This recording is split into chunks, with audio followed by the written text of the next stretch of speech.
सत साहिब, बंदी छोड़ सतगुरु रामपाल जी भगवान की जय हो।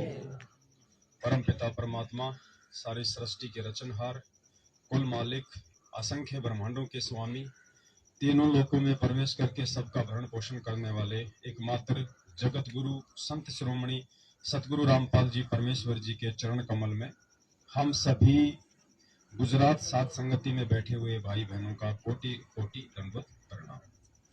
और आप सभी लाइव देख रहे भाई बहनों को सत साहिब। सभी भाई बहनों से निवेदन करूंगा, प्रार्थना करूंगा, सत्संग ही होता है, चाहे हम परमेश्वर जी के मुख कमल से सुने या चाहे हम भाई बहन आपस में बैठ के परमेश्वर के द्वारा सुनाए गए उन वचनों का रिवीजन करें। सत्संग ही होता है। ये मिनी सत्संग है, वो परमेश्वर का सत्संग है, जहां पे सच्चाई होती है, जहां पे सच कहा जाता है, उसी को गुरुदेव ने सत्संग बताया है। और सत्संग के बीच में यदि कोई इधर उधर की बातें करता है, किसी प्रकार से यदि विघ्न डालने का प्रयास होता है, तो वो आत्मा उस परमेश्वर की नजरों में दोषी होती है। तो कोई भी भाई बहन फिजूल की बातें ना करें, प्यार से बैठ के परमात्मा की महिमा सुने और अपने आत्मिक उत्थान की ओर हम आगे बढ़े। सबसे पहले हम अपनी महिमा के गुणगान के लिए ये अनमोल समय दिया। बिना उस परमेश्वर की मेहर के, उनकी दया के ये समय मिलना लगभग नामुमकिन है। धन्यवाद करते हैं। आज परमपिता परमेश्वर जी ने गुजरात सात संगति के माध्यम से जिस विशेष संदेश के लिए आप और हमारे को निमित्त बनाया है, वो संदेश आत्मिक उत्थान को लेके है। और आज इस विषय पर चर्चा, इसलिए आप और हमने अपने आत्मिक उत्थान के लिए आगे बढ़ना है।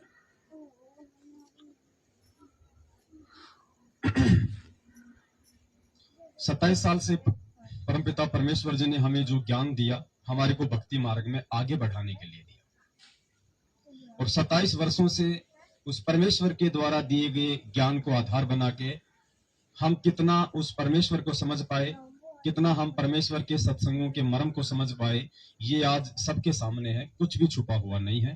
पिछले 7 वर्षों से संगत में 2 गुट बन गए हैं। एक गुट जिसे सतलोक आश्रम मैनेजमेंट हरियाणा के नाम से जाना जाता है, दूसरा गुट आप और हमारा है, जिसको सत्संगों के नाम से जाना जाता है। परमेश्वर ने ज्ञान देके हम सबके बुद्धि और विवेक की परीक्षा ली है, और इसी का यह नतीजा है कि जो परमेश्वर के जो विवेकी हंस हैं, जो परमेश्वर की ज्ञानी आत्माएं हैं, जो परमेश्वर के मोक्ष के अधिकारी बच्चे हैं, वे परमेश्वर के ज्ञान को आधार बना के उनके प्रत्येक वचन की पालना करते हुए आज अपने सामाजिक और व्यावहारिक जीवन को जीते हुए निरंतर अध्यात्म में आगे बढ़ रहे हैं। और ये उस मालिक की रजा और मेहर के बिना बिल्कुल भी संभव नहीं है। भगत तो हमें बना दिया गुरुदेव ने, लेकिन हमने विचार करना है, क्या वास्तव में हम भगत हैं? क्या हमारे अंदर भगत के वो गुण, वो लक्षण आ गए हैं जिससे कि हम अपने आप को भगत कह सकें? और भगत के बाद तो फिर दास का नंबर आता है। और परमात्मा कहते हैं कि दासा तन नेड़े नहीं और नाम धरावे दास, पानी के पिए बिना कैसे बुझेगी प्यास। हम अपने आप को दास तो कह देते हैं कि मैं पवन दास, मैं फलाना दास, लेकिन क्या हम दास हैं? क्योंकि दास तो एक बहुत ही उच्च कोटि की उपाधि है। दास से पहले तो हमने पहले इंसान बनना पड़ेगा, इंसान के बाद हमारे को भगत बनना पड़ेगा। तो सबसे पहले तो हम ये विचार करें कि गुरुदेव के 27 वर्षों से इस अध्यात्म में जो उन्होंने जो संघर्ष किया आप और हमारे लिए, दिन रात एक किए, रातों को 2-2 बजे तक जाग के उस परमेश्वर ने हमें पढ़ाया, लिखाया, समझाया। क्या हम उस आधार से भगत तो छोड़िए, क्या एक नेक इंसान, एक आदर्श व्यक्ति की भूमिका में है या नहीं है? ये अवलोकन हमने स्वयं करना पड़ेगा। उसके बाद कहीं जाके हम भगत वाली स्थिति में आएंगे।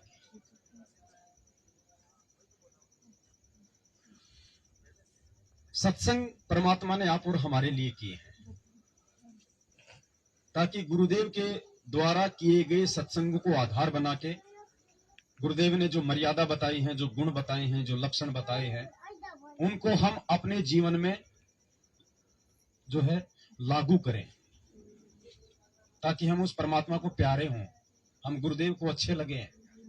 हमारे आचार विचार व्यवहार बोलचाल सोच उठना बैठना देखना बोलना, इन सब बातों का हमारे आड़ोस पड़ोस से लेके हमारे रिश्तेदार या हमारे जो भी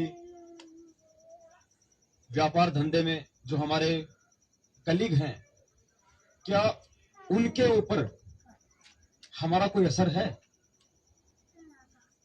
क्या उनको ये प्रेरणा होती है हमारे को देख के कि यार हमने भी इसके जैसा बनना चाहिए? या हम ये नाम और ज्ञान लेके और उनके साथ उनके जैसा व्यवहार करके कहीं हम अपने गुरुदेव के वचन को तोड़ के हम अपने पूज्य गुरुदेव भगवान को लज्जित तो नहीं कर रहे हैं? इन सब बातों पे हमारे को विचार करना पड़ेगा, विवेचन करना पड़ेगा। और यही बताया परमात्मा ने कि सत्संग खाली सुनने से समझ में नहीं आएंगे। सत्संग को जितना सुनो उतना ध्यान से सुनो, धैर्य से सुनो, और उसके बाद में सत्संग के एक एक वचन पे हमारे को चिंतन करना पड़ेगा, हमारे को मनन करना पड़ेगा, सोचना पड़ेगा कि गुरुदेव ने जो 3 घंटे से हमें सत्संग सुनाया है, या 27 साल से जो लाखों सत्संग दे दिए हमारे को, ये सत्संग गुरुदेव ने हमें मनोरंजन के लिए सुनाए हैं या फिर हमें कोई भगत बनने के लिए सुनाए? तो मालिक ने तो लगभग अपना काम पूरा किया, और पूरा काम करके ही परमात्मा आज हिसार जेल में बैठे हैं। अब आप और हमारी ये परीक्षा की घड़ी है, ये परीक्षा का समय है कि हम उस ज्ञान आधार से इस भक्ति मार्ग पे अपने बुद्धि विवेक के साथ चल के हम गुरुदेव को दुखी करते हैं या हम गुरुदेव को प्रसन्न करते हैं। और ये हम सब के सामने है। पिछले 7.5 वर्षों से बरवाला कांड 2014 के बाद से हमने अपने गुरुदेव के वचन की, उनकी मर्यादाओं की कितनी लाज रखी है। जिन सांसारिक कुकर्मों को ना करने के लिए परमात्मा ने हमें शिक्षा दी, दीक्षा दी। परमेश्वर ने हमें राजनीति से दूर रहने के लिए कहा, परमेश्वर ने हमें जातिगत आरक्षणों से दूर रहने के लिए कहा, क्योंकि हमें सतलोक चाहिए। हमें यहाँ पे 5% आरक्षण नहीं चाहिए, 10% आरक्षण नहीं चाहिए हमारे को। यहाँ पे हमने यहाँ बीजेपी को नहीं जिताना, हमने यहाँ कांग्रेस को नहीं जिताना। हम भक्ति मार्ग में अपने आत्म कल्याण के लिए आए, हम किसी पार्टी का पक्ष विपक्ष करने के लिए नहीं आए।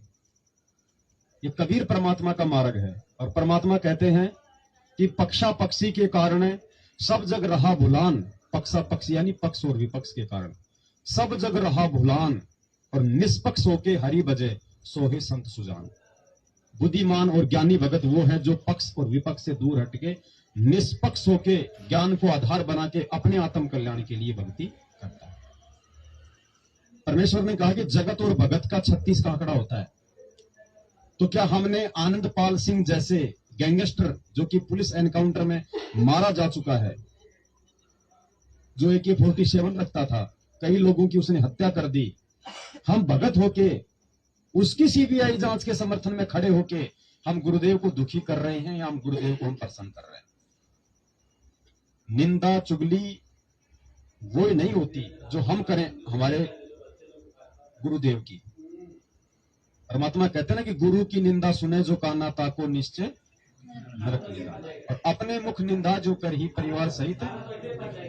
हमने समझना पड़ेगा कि निंदा चुगली है क्या, काल हमारे को कहां ठगता है।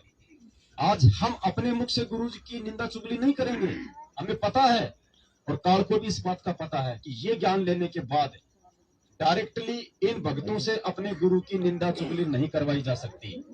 तो कैसे ठगा जाए इनको, कैसे ये दोष इनके ऊपर मंढा जाए, उसके लिए सूक्ष्म चाल चलता है।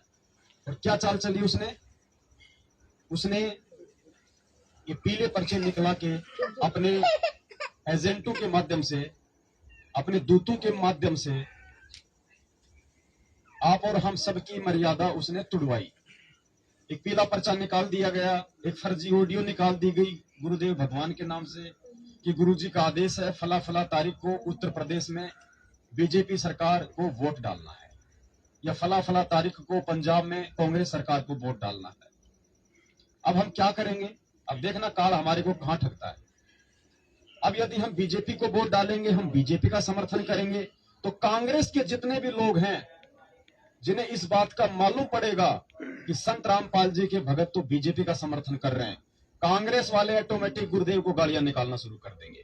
काय का संत है, 20 गालियां निकालेंगे। लगता तो बहुत अच्छा था, बातें तो सतलोक की करता था, गंदे काम कर रहा है राजनीति के। हमने निंदा नहीं करी, लेकिन काल ने उस कुकर्म के माध्यम से दुनिया से गुरुदेव की निंदा करवा के हमारे कर्म फोड़ दिए। दुनिया गुरुदेव की निंदा क्यों कर रही है? हमारे कर्मों को देख के। तो गुरुद्रोही या फिर निंदक वो नहीं होता जो डायरेक्ट अपने गुरुजी को गालियां दे, गुरुजी की निंदा चुगली करे। नहीं, वो व्यक्ति भी सबसे बड़ा गुरुद्रोही है, सबसे बड़ा अपने गुरु का निंदक है, जिसके उल्टे कुकर्मों के चलते दुनिया उसके गुरुदेव को गाली दे, उसके गुरुदेव की निंदा करे। तो ऐसे काल हमारे को ठगता है। तो सारे जो कर्म कुकर्म है किसी भी भाई बहन से छुपे हुए नहीं है, और इन्हीं मर्यादाओं के टूट जाने के चलते, क्योंकि बिना साध संगति की चीजें समझ में नहीं आ सकती, इसीलिए भगवान कहते हैं कि साध संगति से भेद जो पाया। गुरुदेव के वचन सुनने के बाद में भगत भाई बहन आपस में बैठ के जो मालिक की चर्चा करते हैं, उसी को साध संगति कहते हैं। अब कई लोग कह देते हैं कि भाई साध संगति तो वो होती है, साध यानी संत अपने गुरुजी, और संगति यानी उनसे संपर्क, यानी हम जो गुरुजी के जो सत्संग सुनते हैं उसको साध संगति कहते हैं। ऐसी बात नहीं है। साध संगति वो भी है, और साध संगति अब हम जो कर रहे हैं वो भी है। आपने एक शब्द सुना होगा परमात्मा का, गुरु विहीन नहीं भाता हरि को, गुरु विहीन नहीं भाता। इसमें आगे चल के एक चौपाई आती है परमात्मा की, गुरु की सेवा साध की संगत, बड़ भागी चितलाता, हरि को गुरु विहीन नहीं पाता। गुरु की सेवा और साध की संगत, गुरु अलग हो गया, साध संगत अलग हो गई। तो वास्तव में जो साध संगत, जो परमेश्वर ने अपने सत्संगों में, अपने वचनों में जो जिक्र किया है, वो साध संगत ये है जो अब हो रही है। और मालिक ने कहा था ना कि घर घर होगा बोध विचारा, ये हो रहा है वो बोध विचारा। बोध विचार यानी परमात्मा के ज्ञान के ऊपर विचार, अपने जीवन में उसको एप्लीकेबल करने के लिए उस पर विचार करना, चिंतन करना, मनन करना, क्योंकि सत्संगों में ही तो सारा भेद छुपा हुआ है। अलग से परमात्मा बैठ के कोई ट्यूशन थोड़ी देते हैं किसी को। आज हम कैसे समझ गए इन सब बातों को कि काल हमें कहां ठग रहा है और काल हमारे को किन के माध्यम से ठग रहा है, वो भाई क्यों नहीं समझ पा रहे जो आज भी सतलोक आश्रम मैनेजमेंट हरियाणा के पीछे लगे हुए हैं। तो ये हमारा सौभाग्य है जो परमात्मा ने हमारे को चुना है लाखों की संगत में से, और परमेश्वर ने हमारे को साध संगति के माध्यम से ये सुनहरा मौका दिया है कि हम अपने आप को चेंज करें, हम अपने आप को भगत बनाएं, हम अपने अंदर वो परिवर्तन लेके आए जो परमात्मा चाहते हैं। और साध संगतियों से जुड़ के भी यदि हमारा आचरण, हमारा व्यवहार यदि अन्य भगत भाई बहनों की तरह रहा या जगत वालों की तरह रहा, तो हम फेल हो जाएंगे इस मार्ग में। ये मौका है। तो आज हम उसी टॉपिक पे गुरुदेव के आशीर्वाद से लाइव आ रहे हैं, और दास विनती करेगा सभी भाई बहनों से, 3-4 परमात्मा के 5-5 मिनट के या 10-10 मिनट के अनमोल सत्संग है, जिनको हमने बहुत बार सुना है, लेकिन उनमें शिक्षा क्या है उसको हम नहीं जान पा रहे थे, हम नहीं पहचान पा रहे थे। आज गुरुदेव के उन सत्संगों को आधार बना के हमने वो निष्कर्ष निकालना है कि परमात्मा ने इस सत्संग में हमारे लिए क्या खजाना छुपा रखा है।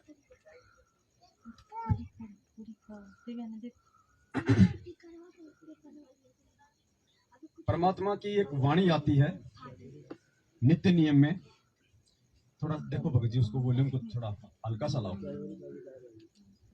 उसको जिसमें लीड लग रही है। नहीं ये नहीं भगत जी, इसका तो कोई रोल ही नहीं रहा ना, ये तो सेकंड नंबर पे लग रहा है ना लीड। हाँ ये सत साहिब, सत साहिब, सत साहिब, लास्ट वाले को देखो, सत साहिब, सत साहिब, सत साहिब। चलो ठीक है, ठीक है। नित्य नियम में एक वाणी आती है परमात्मा की,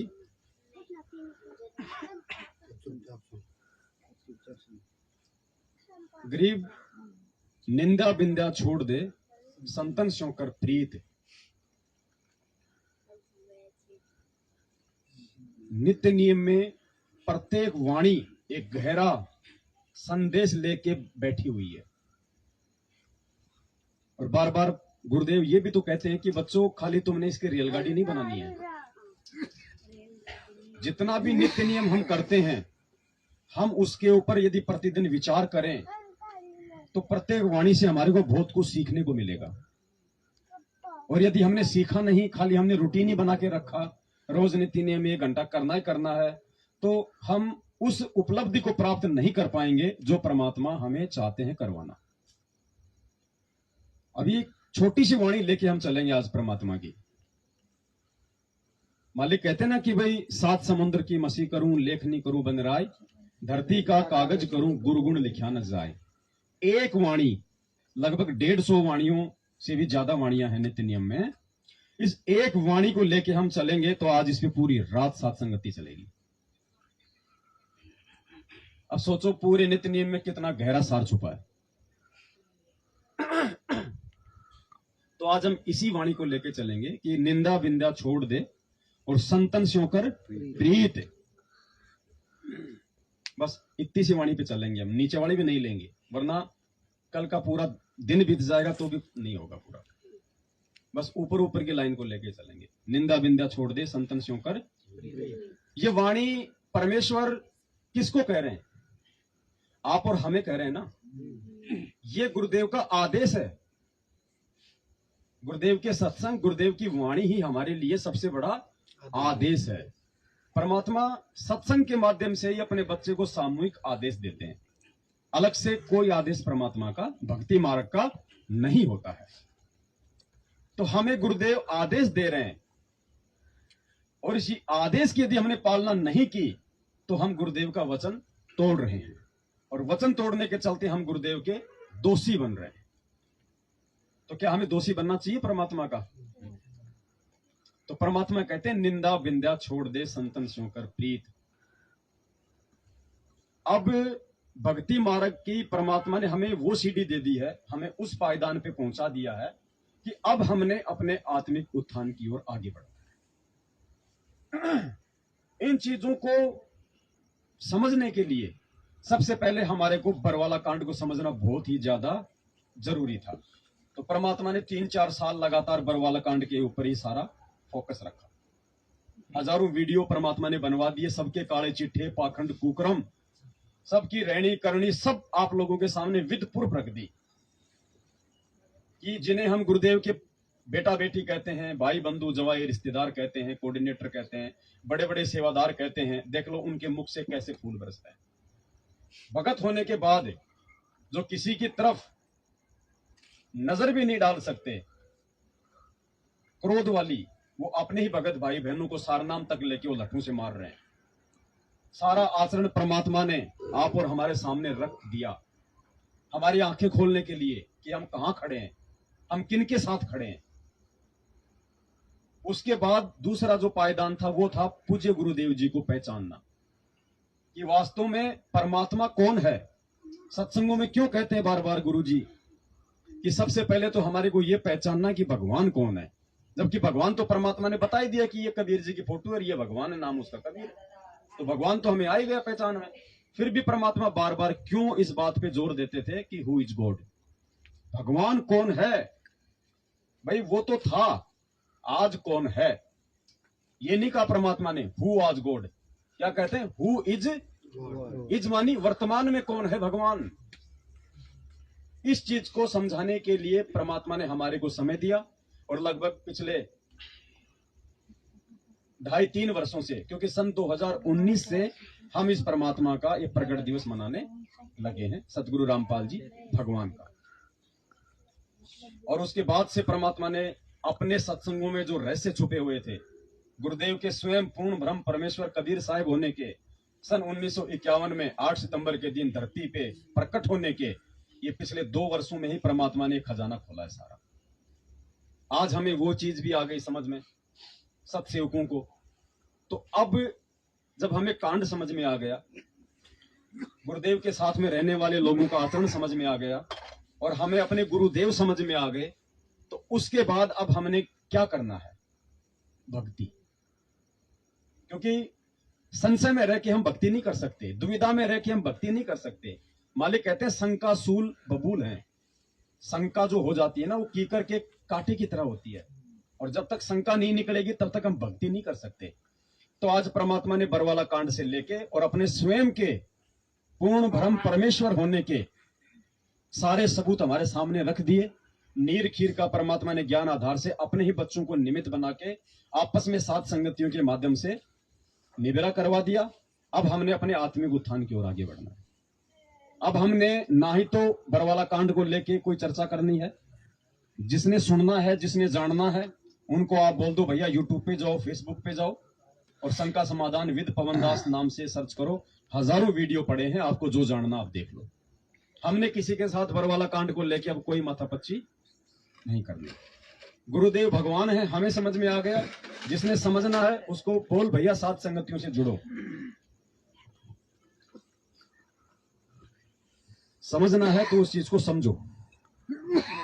अब हमने अपने आत्म कल्याण की ओर आगे बढ़ना है। हमने पीछे मुड़ के नहीं देखना है। अब आत्म कल्याण में हम आगे कैसे बढ़ेंगे? जब हम परमेश्वर की प्रत्येक उन सत्संग रूपी मर्यादाओं पे विचार करेंगे। अभी हमने केवल सत्संग सुने हैं, अभी हमने परमात्मा के सत्संगों पे चलना नहीं सीखा है, और जब तक हम नहीं चलेंगे कहीं न कहीं फिर हम धोखा खा जाएंगे। तो आज का जो टॉपिक है वो है निंदा और बिंदा को लेकर। निंदा बिंदा हम सब जानते हैं, परमात्मा ने अच्छे से समझा रखा है।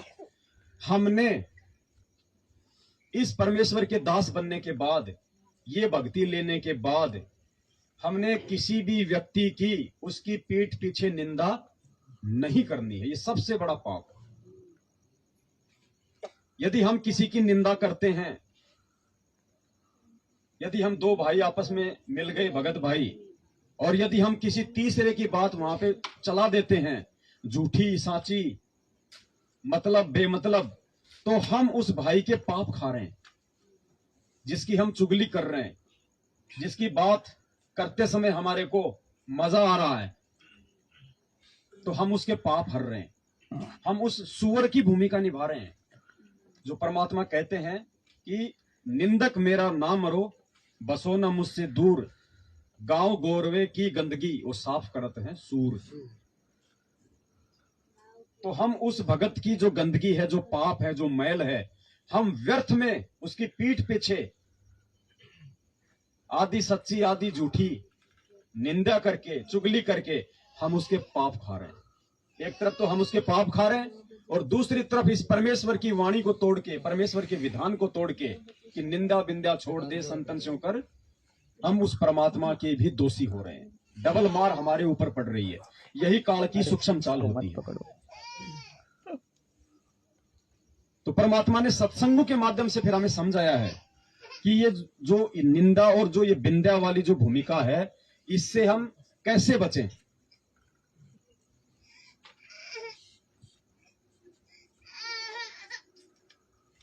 सबसे पहले परमात्मा ने हमें जो भगत जयदेव जी की जो कथा सुनाई है, आज हमने उस कथा से ये निष्कर्ष निकालना है, हमने ये शिक्षा लेनी है कि परमात्मा ने कितना बड़ा संदेश, कितना बड़ा सार आप और हमारे आत्मिक उत्थान के लिए बरसों पहले इन सत्संगों में डाल दिया था। लेकिन समय आने पे ही परमात्मा उन चीजों को उजागर करते हैं या अपने भक्तों से करवाते हैं। तो आज हमने सबसे पहले भगत जय गुरुदेव जी की कहानी सुननी है। परमात्मा का यह अनमोल सत्संग लगभग ये 10 मिनट का है, और जब तक हम एक एक मालिक के वचन के ऊपर गौर नहीं करेंगे, अब देखो ये किसी एक व्यक्ति की जिम्मेदारी नहीं है कि वो आपको गुरुदेव के सत्संगों का सार निकाल निकाल के दे। हमने अब किसी के ऊपर आश्रित नहीं रहना है। हमने अब उस परमात्मा से उनके सत्संगों को समझने की सद्बुद्धि मांगनी है। हमने परमात्मा से प्रार्थना करनी है, ज्ञान योग की हमने प्रार्थना करनी है। और अब हमारा ज्ञान योग खुलेगा, सबका खुलेगा। क्यों? क्योंकि अब खुद भक्ति बोध हाथ में लेके आरती करते हैं और नित्य नियम में एक जगह हम परमात्मा से यही प्रार्थना करते हैं, गरीब उत्तम कुल करतार दो, द्वादश भूषण अंग, उसमें आ जाता है ज्ञान योग वाला। तो अब हम जब खुद भगवान के सामने खड़े होके मांग करेंगे तो परमात्मा फिर कहते हैं, मालिक की फिर वाणी है कि गुरु समान दाता नहीं और शिष्य याचक समान, तीन लोक की संपदा सो गुरु दीनी दान। मांगेंगे तभी तो भगवान देगा हमें। आज से पहले तो भगवान हमारे से मांग रहा था, हमने तो मांगी नहीं कभी। आज हम जब सही तरीके से आरतियां करेंगे, भगवान से मांगेंगे झोली फैला के, तो भगवान हमें वो भीख देगा, ज्ञान योग की भी देगा, सद्बुद्धि की भी देगा। तो अब हमें ये चीजें समझ में आएंगी कि परमेश्वर ने जय गुरुदेव की जो कथा सन 1994 से लेके सन 2014 तक सैकड़ों बार हमें सुनाई है, लेकिन उसके अंदर कितना बड़ा सार छुपा रखा था परमात्मा ने। तो भगत जय गुरुदेव की ये कथा जो हम सुनेंगे, इस कथा से यही निष्कर्ष निकलेगा कि एक भगत में क्या गुण होने चाहिए। और जय गुरुदेव तो कोई भगत भी नहीं था, जय गुरुदेव का तो जो गुरु था वो कोई तत्वदर्शी भी नहीं था। जय गुरुदेव को ये ज्ञान भी, उसको जयदेव जी को ये ज्ञान भी नहीं था जो आज आप और हमारे को है। उसके बावजूद भी जय गुरुदेव ने कैसे एक भगत होने का उदाहरण पेश किया, ये आप और हमारे लिए एक मिसाल है। हमने तो जय गुरुदेव जी से भी 2 कदम आगे होना चाहिए आज, लेकिन क्या हम जय गुरुदेव जी के नाखून के बराबर हैं? हमारे को शर्म आनी चाहिए कि परमेश्वर हम कहां खड़े हैं, समर्थ की शरण में। जिस भगवान की एक झलक पाने के लिए ऋषि मुनियों ने हजारों साल तपस्या करके अपना शरीर बर्बाद कर दिया, और भगवान ने जिनको एक अपनी झलक तक नहीं दी, और वो भगवान आज हमारे सामने हमारा जैसा बन के खड़ा हो गया, और उसके बाद हम कहां खड़े। तो अब हम मालिक के आशीर्वाद से जय गुरुदेव जी की कथा सुनेंगे। और दास थोड़ा सा आपको मौखिक बता देता है ताकि फिर आपको समझ में आएगी ये कथा, वैसे नहीं समझ में आएगी। आप लोगों ने सुनी है जयदेव जी की कथा, काफी भाइयों ने सुनी होगी। जयदेव जी अपने घर से निकल लेते हैं और वो किसी राजा के बाग में चले जाते हैं। वो साधु वेशभूषा में थे। राजा रानियां लोग पहले बहुत ज्यादा धार्मिक हुआ करते थे, तो गुरुदेव ने बताया कि राजा और रानी को जैसे मालूम पड़ा कि बाग में कोई साधु आया है, नंगे पैर दौड़ लिए साधु दर्शन के लिए। क्यों? क्योंकि परमात्मा कहते हैं साधु दर्शन राम का, मुख पे बसे सुहाग, और दर्श उन्हीं को होते हैं जिनके पूर्ण। तो दोनों राजा रानी दौड़ लिए और जाते ही जयदेव जी के उन्होंने चरण लिए, बाग में बैठाया, उनके लिए बढ़िया आसन लगाया, और काफी समय तक जयदेव जी वहां रहे। राजा रानी उनकी सेवा किया करते थे। एक समय फिर गुरुदेव ने बताया कि जय गुरुदेव ने कहा कि जी मैं अपने बाल बच्चों से मिलके आता हूं। तो राजा रानी ने उनको विदा किया और उनको बहुत सारा उनको जो है वो धन दे दिया। 2 थे ठग, उनकी नजर थी कि जिस दिन ये यहां से विदा होगा राजा इसको खूब धन देगा और अपन ने इसको ठगना है। चले गए। जयदेव जी जैसे गए, रास्ते में वो ठग भी मिल गए और कहने लगे भाई कहां जाओगे? वहां जाएंगे। उन्होंने कहा भाई हम भी वहीं जा रहे हैं। तो जयदेव ने सोचा, क्योंकि जो भगत होता है ना उसमें अंदर दोष नहीं होता है, भगत कभी किसी में दोष नहीं देखता है, क्योंकि भगत को अपने भगवान पे विश्वास होता है। और जो भगत होगा तो दुनिया उसको कितने ठगने का प्रयास करे, कितना हानि पहुंचाने का प्रयास करे, परमात्मा अपने भगत की पल पल रक्षा करता है।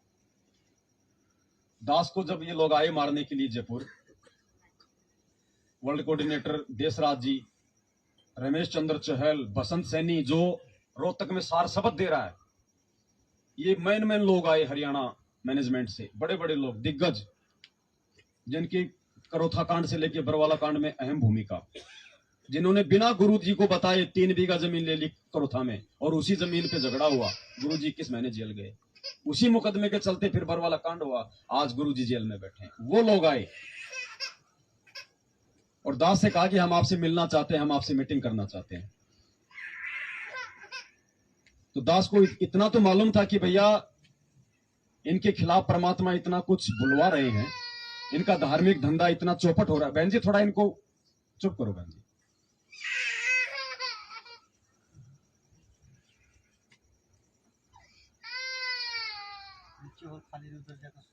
उधर सो जाओ बहन जी, नीचे ले जाओ आप, इनको कोई दिक्कत होती है, ये सो जाए तो फिर आप जी आ जाना ऊपर।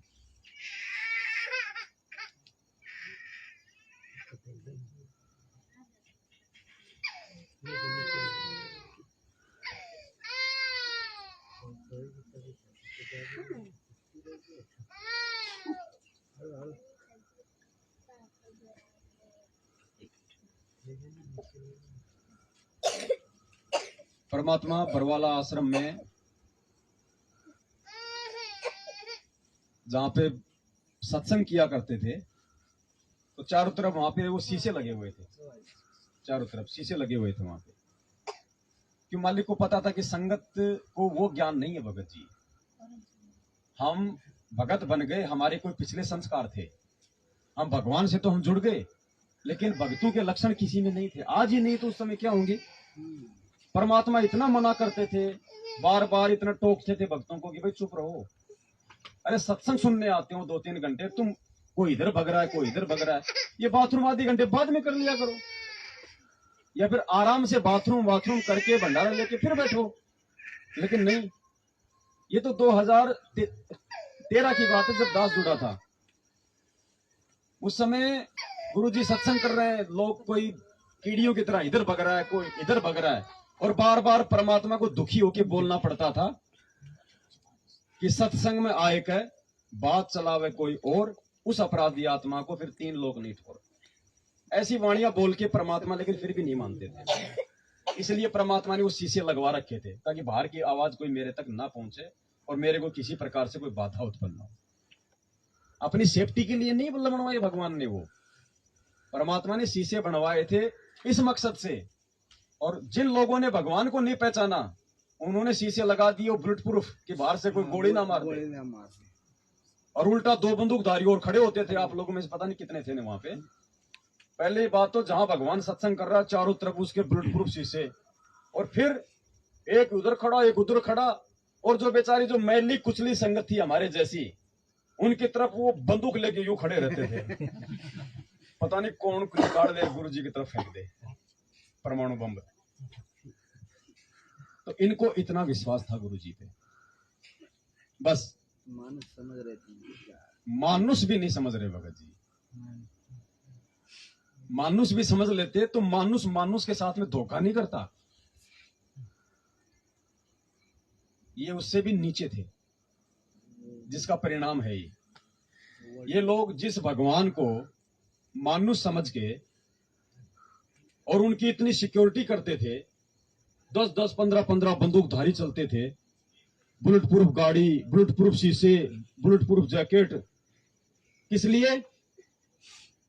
2 प्रकार के लोगों से सुरक्षा के लिए, एक तो आर्य समाज जी और एक हरियाणा प्रशासन, और तो कोई था ही नहीं।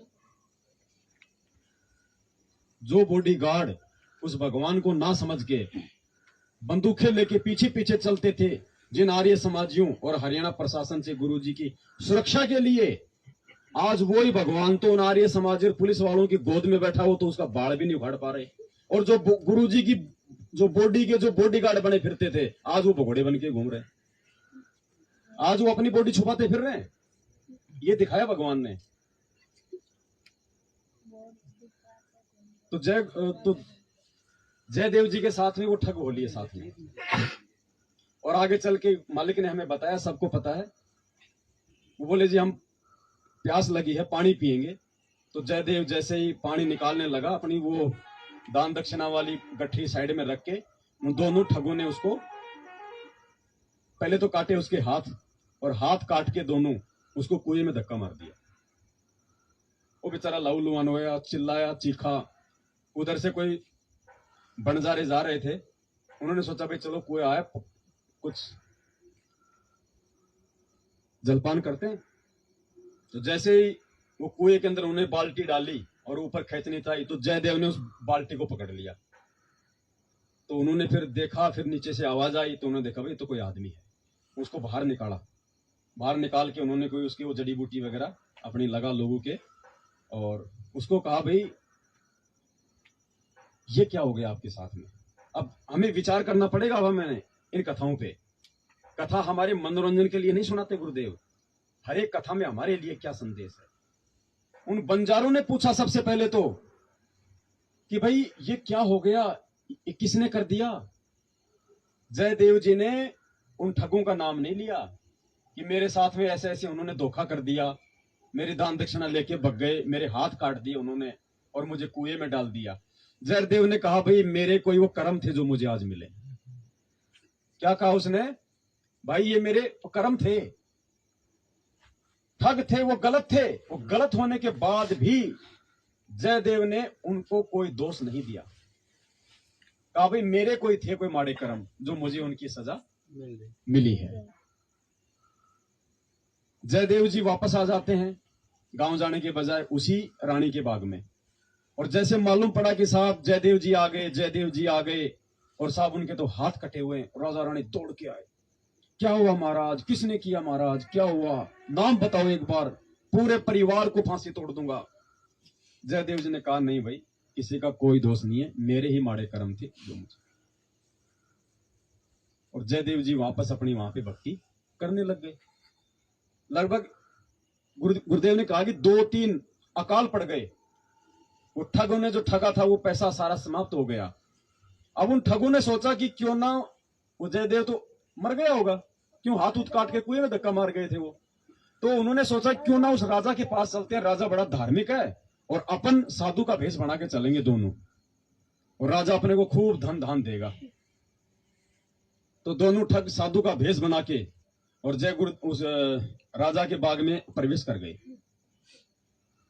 अब जैसे सामने प्रवेश किया तो सामने जयदेव बैठा, राजा और रानी बैठी, आमने सामने हो गए। अब ठगों ने सोचा कि अगर वापस गए तो मरे, और जाएंगे तो जयदेव बताएगा साहब ये हो जिन्होंने हमारे साथ में ये किया था, आज तुम्हारा मरना तय है। बोले मर तो गए अब क्या करें। तो दोनों ठग आगे की तरफ बढ़े। बढ़ने के बाद में उनके रामा श्यामा हुई।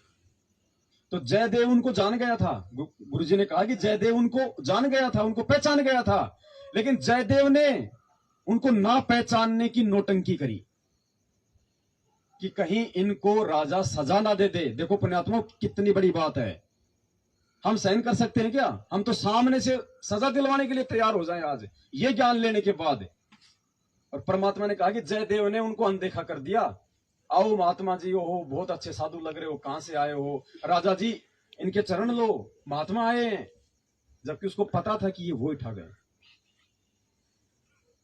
जयदेव ने ना तो उन बंजारों के आगे पीठ पीछे उनकी निंदा करी, और जयदेव ने ना ही राजा के सामने और उन ठगों की वहां पे कोई निंदा चुगली करी। और उसके बाद क्या हुआ परमात्मा ने बताया। उन ठगों ने सोचा कि ये भूल गया, 3-4 साल बाद पुरानी हो गई, और आप तो फिर से इसको ठगेंगे। तो फिर से 1-1.5 साल बाद में वो तीनों वैसे ही राजा से विदा होके वापस जाने लगे। 2 तो ठग और साथ में 2 जो है राजा ने सिपाही भेज दी। और जयदेव ने कहा कि महाराज ये साधु अपने घर को जा रहे हैं, इनको दान दक्षिणा दो, इनको विदा करो।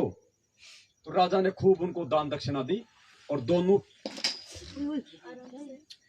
आराम से, कोई बात नहीं, दोनों ठगों को दान दक्षिणा देके उनको अपने महल से उनको प्रस्थान किया। साथ में 2 सिपाही और भेज दिए, 2 ठग और 2 सिपाही 4 घोड़े लेके तो चले गए कि भाई आप इनको सकुशल छोड़ के आओ, रास्ते में पता नहीं कोई चोर लुटेरा ठग मिल जाए, महाराज जी को कोई परेशान कर दे। तो जयदेव ने उनको भिजवाया। और रास्ते में क्या हुआ, वो दोनों ठग जयदेव की निंदा चुगली करने लग गए, ये सोच के कि वो राजा जो है इन सिपाहियों की बात सुन के और जयदेव को वहां से निकाल दे, और हमारा सदा सदा के लिए वहां पे साम्राज्य हो जाए, जो जयदेव को मिल रहा है वो भी हमारे को मिले। तो उन्होंने उन सिपाहियों के आगे उनकी निंदा चुगली करनी शुरू कर दी।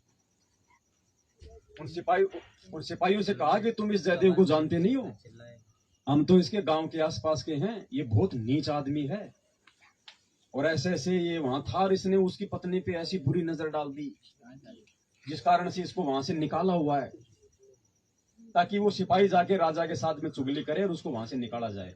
गुरुदेव ने कहा कि जैसे ही उन ठगों ने जयदेव की निंदा चुगली की, अब देखना यहाँ पे निंदा चुगली, निंदा बिंदा छोड़ दे संतन स्यों कर प्रीत, उन ठगों ने जैसे ही जयदेव की उन सिपाहियों के आगे व्यर्थ की, बेमतलब की निंदा चुगली की, गुरुदेव ने क्या बताया, ऊपर से 2 सिलाई 2 पत्थर भारी भारी और उन दोनों ठगों के ऊपर गिरे और उनकी चटनी बन गई उनकी।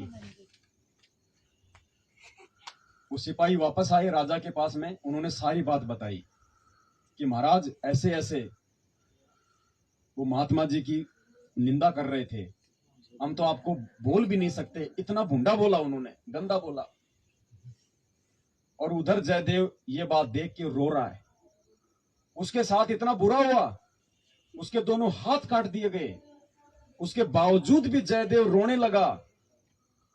और राजा ने कहा कि महाराज आप उन दुष्टों के लिए क्यों रो रहे हो, बल्कि उनको दुष्ट मत करो, उनके कर्म उनके साथ, लेकिन मेरे साथ इतने दिन रहे, प्यार प्रेम से रहे, मेरे भाई थे, मुझे उनकी बड़ी याद आती है। इस बात को सोच के जयदेव रोने लग गया। और परमात्मा ने क्या कहा कि रोते रोते उनके जो टुंडे हाथ थे उससे वो आंसू पोंछने लगा, तो परमात्मा ने उसी समय उसके दोनों हाथ पूरे कर दिए। पाल जी भगवान की जय हो। क्यों किए? अब यही शिक्षा है, क्योंकि जय गुरुदेव अपनी नेक नीति पे रहा, अपने ईमान पे रहा, अपने गुरुदेव की शिक्षाओं पे रहा कि जो तोकू काटा बोवे ताको बोतू फूल, तोए फूल के फूल हैं वाको है त्रिशूल, कबीरा आप ठगाइए और न ठगिए कोई, आप ठगाए सुख होता है और ठगे दुख। ये कथा जयदेव ने नहीं, आप और हमने अपने ऊपर लागू करनी है। आज जयदेव की परीक्षा हुई, परमात्मा ने कितने साल उसकी परीक्षा ली, कई साल, 8-10 साल उसकी परीक्षा ली। और 8-10 साल के बाद वो जब वो परीक्षा में सफल हुआ, तब जाके उसके हाथ परमात्मा ने पूरी की। सोचो जयदेव के मन में अगर दोष आ जाता, अगर जयदेव अगर उन बंजारों के सामने जिनको कोई लेना देना नहीं था, अगर उन ठगों की निंदा कर देता, यदि राजा के सामने उनकी पहचान करके उनको सजा दिलवा देता, तो क्या जयदेव के हाथ पूरे हो सकते थे? तो पुण्यात्माओं, अब ये कहानी सुनो परमात्मा की, अब समझ में आएगी हमारे को कि ये कहानी परमात्मा ने हमारे को सैकड़ों बार मनोरंजन के लिए सुनाई है या आज आप और हमारे को अपने जीवन में एप्लीकेबल करने के लिए सुनाई है।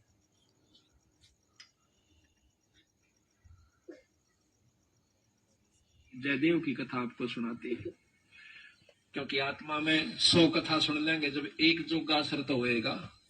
कभी तो आत्मा देखो, हमें जाते हैं पहलवाना ने जब खाड़े में घुड़ते हुए देखे हैं ना, हमारे गांव में हुआ करता है खाड़ा, अभी होता है 6 महीने, वहां पर कुश्ती हो से हम जाते ना देखने, छोटे छोटे, उन पहलवाना ने ठाठा पटक दे दूसरे ने, और वो फिर उन्होंने ठाती दुनिया उनकी जय बोल दी।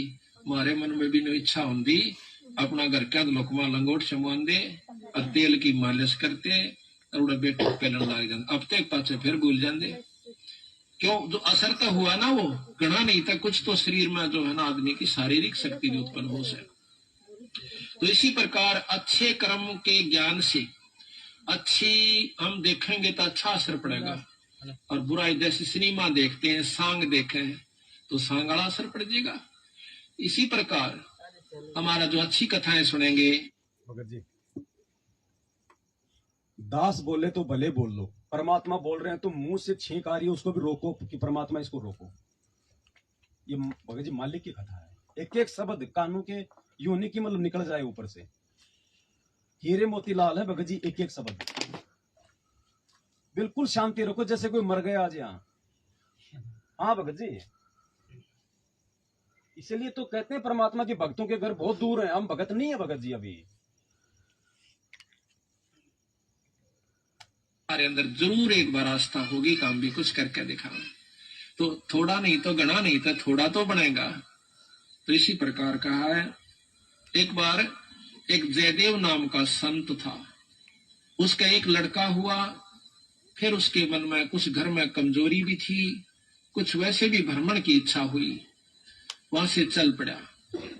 घूमता हुआ एक राजा के बाग में डट गया। राजा रानी पहले बहुत धार्मिक होया करते थे, कोई एक आधा दुष्ट आत्मा होता था राजा, नहीं साधु सेवी सभी होया करते थे। संत को देखा, उसके दर्शन करने की खातिर दोनों आ जाते, राजा और रानी बैठ गए, चरणा में सिर रखा और साधु से कहा, महाराज कोई ज्ञान विचार सुनाओ। संत कथा सुनाने लग गया, मीठी मीठी कथाएं, रस भरी बातों। उनको सुनकर और राजा रानी का बहुत पसंद आया, हाथ जोड़ लिए, ये स्वामी हम आपके सेवक, आप हमारे मालिक, इस बाग में रहो महाराज। उन्हें सोचा भी चल हमने तो भोजन चाहिए और आप हमारी बात सुन लीजिए, हम अपना भजन करते रहेंगे। कहते हैं साल भर वहां पर जयदेव रहा। फिर कहा कि महाराज मैं एक बार घर होया हूं। राजा बोला महाराज जल्दी आइयो, अब जल्दी आएंगे। के ले जाओ, धन दे दिया काफी, और धन दे दिया, मोर सरफी जोड़े मंगा ली।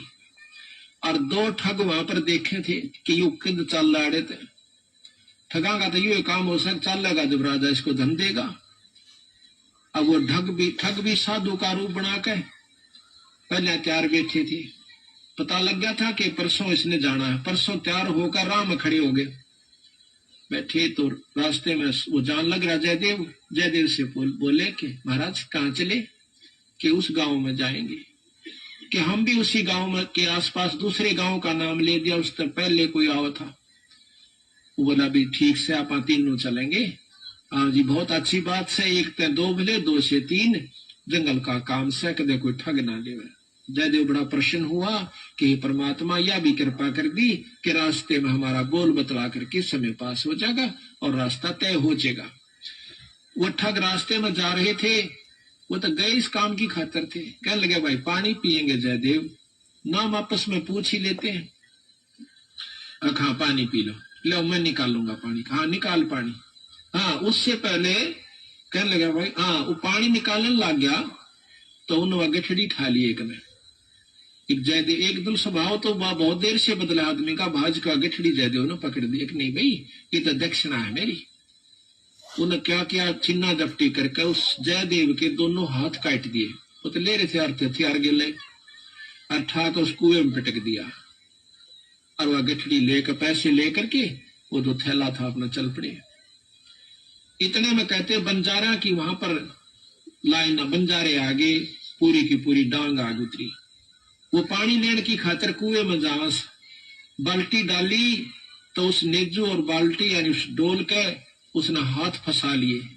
वो दो तीन जने थे बंजारे, खेचे वो खींचे नहीं।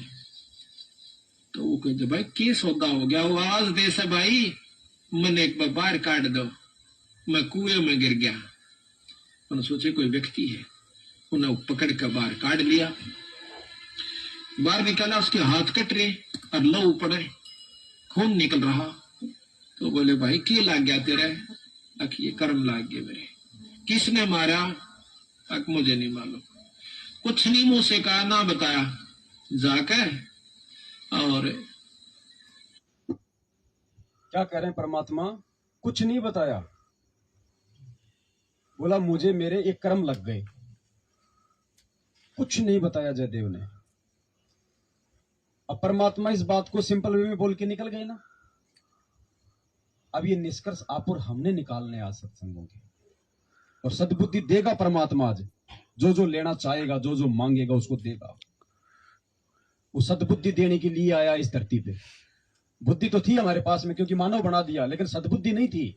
सद्बुद्धि भगवान देगा अगर कोई मांगेगा तो, कोई चाहेगा तो अपने आत्म कल्याण के लिए। क्योंकि बंजारे जंगलों में रहा करते हैं, बहुत बढ़िया बढ़िया जड़ी बूटियां उनके पास होती थी। अपने नायक के पास ले गए, मुखिया के पास ले गए। वहां जाकर बताया तो उस नायक ने वैद्य बुलाया और वैद्य ने जड़ी बूटी इसी ला दी कि खून भी बंद और चीस भी बंद, दोनों ठीक हो गए। तो कहने लगे भाई कहां जाएगा? तुझे वहां छोड़ देंगे या हमारे साथ चल, कोई दिक्कत नहीं आने देंगे। नहीं, आपके साथ तो मैं नहीं चलूंगा, इस अगले नगर में मुझे छोड़ दीजिए। वहां जाकर उन्हें छोड़ दिया, जाकर राजा के बाग में फिर जा बैठा। राजा को पता चला कि महाराज संत वापस आ गए। जाके बताया नौकरों ने, और दोनों हाथ कटे हुए, दोनों हाथ कटे हुए। राजा रानी नंगे पैरों बाज लिए। जब सुना संत का नाम, आके पाया में पड़ जाए, महाराज के लग गया है, महाराज क्या लगा? जो होना था सो हो गया भाई, मेरे कर्म लगे। मुझे बताओ महाराज, उनका अभी खून कर दो, उनके बच्चों तक पिड़वा दो। मैं ऐसा पापी नहीं महाराज, मेरा कर्म था, वो संस्कार उनका मेरा किसी का था, मुझे नहीं मालूम के हुए यार, कौन था कि थी। कोई बात नहीं, साल भर हो गया। कहते हैं काफी दिन वो फिर बैठा रहा, गर्द भी होया। 12 वर्ष के बाद वो फिर दोनों ठग फिर आ जाते हैं। 3 अकाल पड़ गए, वो धन ले गए थे, वो खत्म हो गया। उनने सोची उन ठगों ने कि राजा बड़ा धार्मिक है और साधु सेवक है, जयदेव खत्म हो चुका है, अब हम वहीं चलते हैं। अच्छी कथा सी सीख ली 10-20, इन कथा ने कोई पढ़ लेवा की बात से याद हो जाती है। जाकर और बाग में बढ़ गए। आगे जयदेव बैठा, राजा बैठे, सैनिक बैठे। अब उन ठगा ने जब देख लिया ने बाग में, सामने ने मुड़ते ही मोड़, और सामने उसका आश्रम बना रखा था, वो बाहर बैठे बगीचे में। अब उल्टे जा तो पेटे, कोई चोर थे उल्टे भागे। अब उन उल्टे ना जाकर आगे चल दिए। वो तो सोचे थे वो होगा ही नहीं। फिर वो दोनों हाथ कटा हुआ आदमी देखा, उनका शक हो गया को ऐसे तो मरिया को ना किसी ने काट लिया। पर मरते तम गए आज, ईब कोई बचावनिया नहीं से, फिर इलाज भी कुछ नहीं। उससे कहा हाथ पांव जोड़ांगे, शायद रजा करवा दे। तो जयदेव ने ऐसा कर लिया कि इसने पिछाने को नहीं। और साधु देख कर कहने लगा राजा से, महाराज ये 2 मेरे दोस्त आ गए, ये बड़े अच्छे साधु संत हैं, राजा इनके चरण लो। राजा ने खड़ा होकर उनके चरण लिए और बैठा। अब बताओ पुण्यात्मो, इस कथा का सार अगर हम समझें तो आज हम कहां खड़े भक्ति मार्ग में? क्या हम जयदेव जी के नाखून के बराबर भी हैं आज? और हमने सतलोक जाना है तो जयदेव जी से भी 4 गुना ऊपर बनना है। अब सोच लो हम कितने नीचे गिरे हुए हैं भक्ति मार्ग में, हमें कितना ऊपर उठना है आज। कितनी भक्ति की आवश्यकता होगी हमें, जब जाके हमारे अंदर इतना धैर्य, संतोष, शील, विवेक, ये अक्षमा वाले भाव आएंगे। 5 गहने बताए ना परमात्मा ने, शील, संतोष, विवेक, अक्षमा और दया। ये 5 जयदेव जी में थे। तो उन्होंने संतोष भी किया, धैर्य भी रखा, और उन्होंने उनको क्षमा भी किया।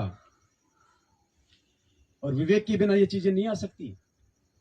जबकि उसको कोई तत्वदर्शी संत भी नहीं मिला था। तो हम कहां खड़े हैं? यही है सत्संगों पे चिंतन करना। जी भगत जी, ये ले लो माइक, कोई दिक्कत नहीं, आराम से चर्चा होती रहेगी परमात्मा की बीच बीच में। थोड़ा आगे आगे यहाँ जाओ थोड़ा सा। नहीं वो थोड़ा उसमें आप फिर आप जी दिखाई नहीं दोगे ना उधर, वो जो लग रहा है आगे नहीं, वो छोड़ो, नहीं दिखाई सुनने वाले को दिखाई दे, थोड़ा सा इंटरेस्ट रहता है ना। सच साहब, थोड़ा सा जोर से मुंह के पास लेके। सच साहब, तो परमात्मा के, थोड़ा सा बिल्कुल अपने होठों पे लगा के। परमात्मा के ज्ञान आधार से दास को थोड़ा उसमें एक जयदेव की कहानी में, थोड़ा जोर से। जयदेव की कहानी में थोड़ा ये तत्व ज्ञान रूप से देखा जाए तो वो दुखी तो हो रहा था, लेकिन वो अंदर से अगर उसको तत्व ज्ञान है तो वो सुखी भी हो रहा था कि भाई जो गए, यानी जो उनकी निंदा चुगली करते थे, तो परमात्मा की वाणी है कि वो उसके पाप खा रहे थे। उस दृष्टि से देखा जाए तो वो रोज ही उनके कैसे न कैसे निंदा चुगली कर ही रहे थे ना। तो एक प्रकार से उनकी जयदेव की सेवा ही हो रही थी वो जी। तत्व ज्ञान रूप से। आपको क्या लगता है? जयदेव की सेवा ही हो रही थी क्योंकि उसके पाप खा रहे थे, पाप कर्म वो सब खा रहे थे उनके। हाँ, जो है ने वो तो रोज वो तो ठगते तो वही जो काम है वो करेंगे, निंदा चुगली तो हमेशा करते ही होंगे।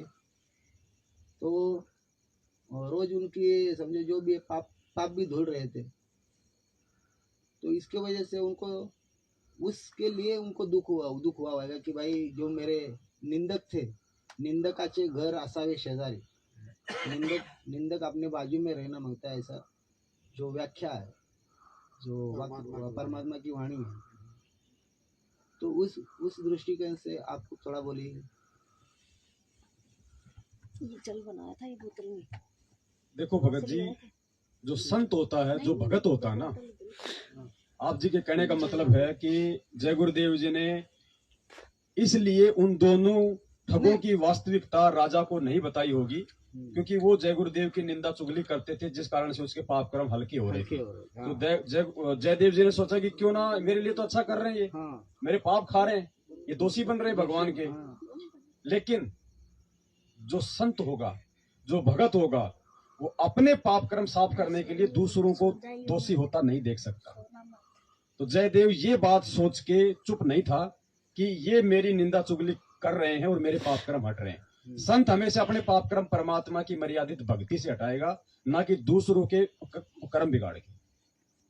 लेकिन वो बोल नहीं सकता ना अभी वो कि भाई तुम ऐसा मत करो, वो भी नहीं कर सकता। वो साधुता में था भगत जी। हाँ, तो साधुता में उसको क्यों बोले भाई तू निंदा चुगली मत कर, ऐसा बोल भी नहीं सकता था ना वो। नहीं, उसने नहीं बोला। उसने भगत जी, जो व्यक्ति उस परमात्मा पे आश्रित हो जाते हैं ना, फिर वो किसी की मतलब वो नहीं करते बिल्कुल भी।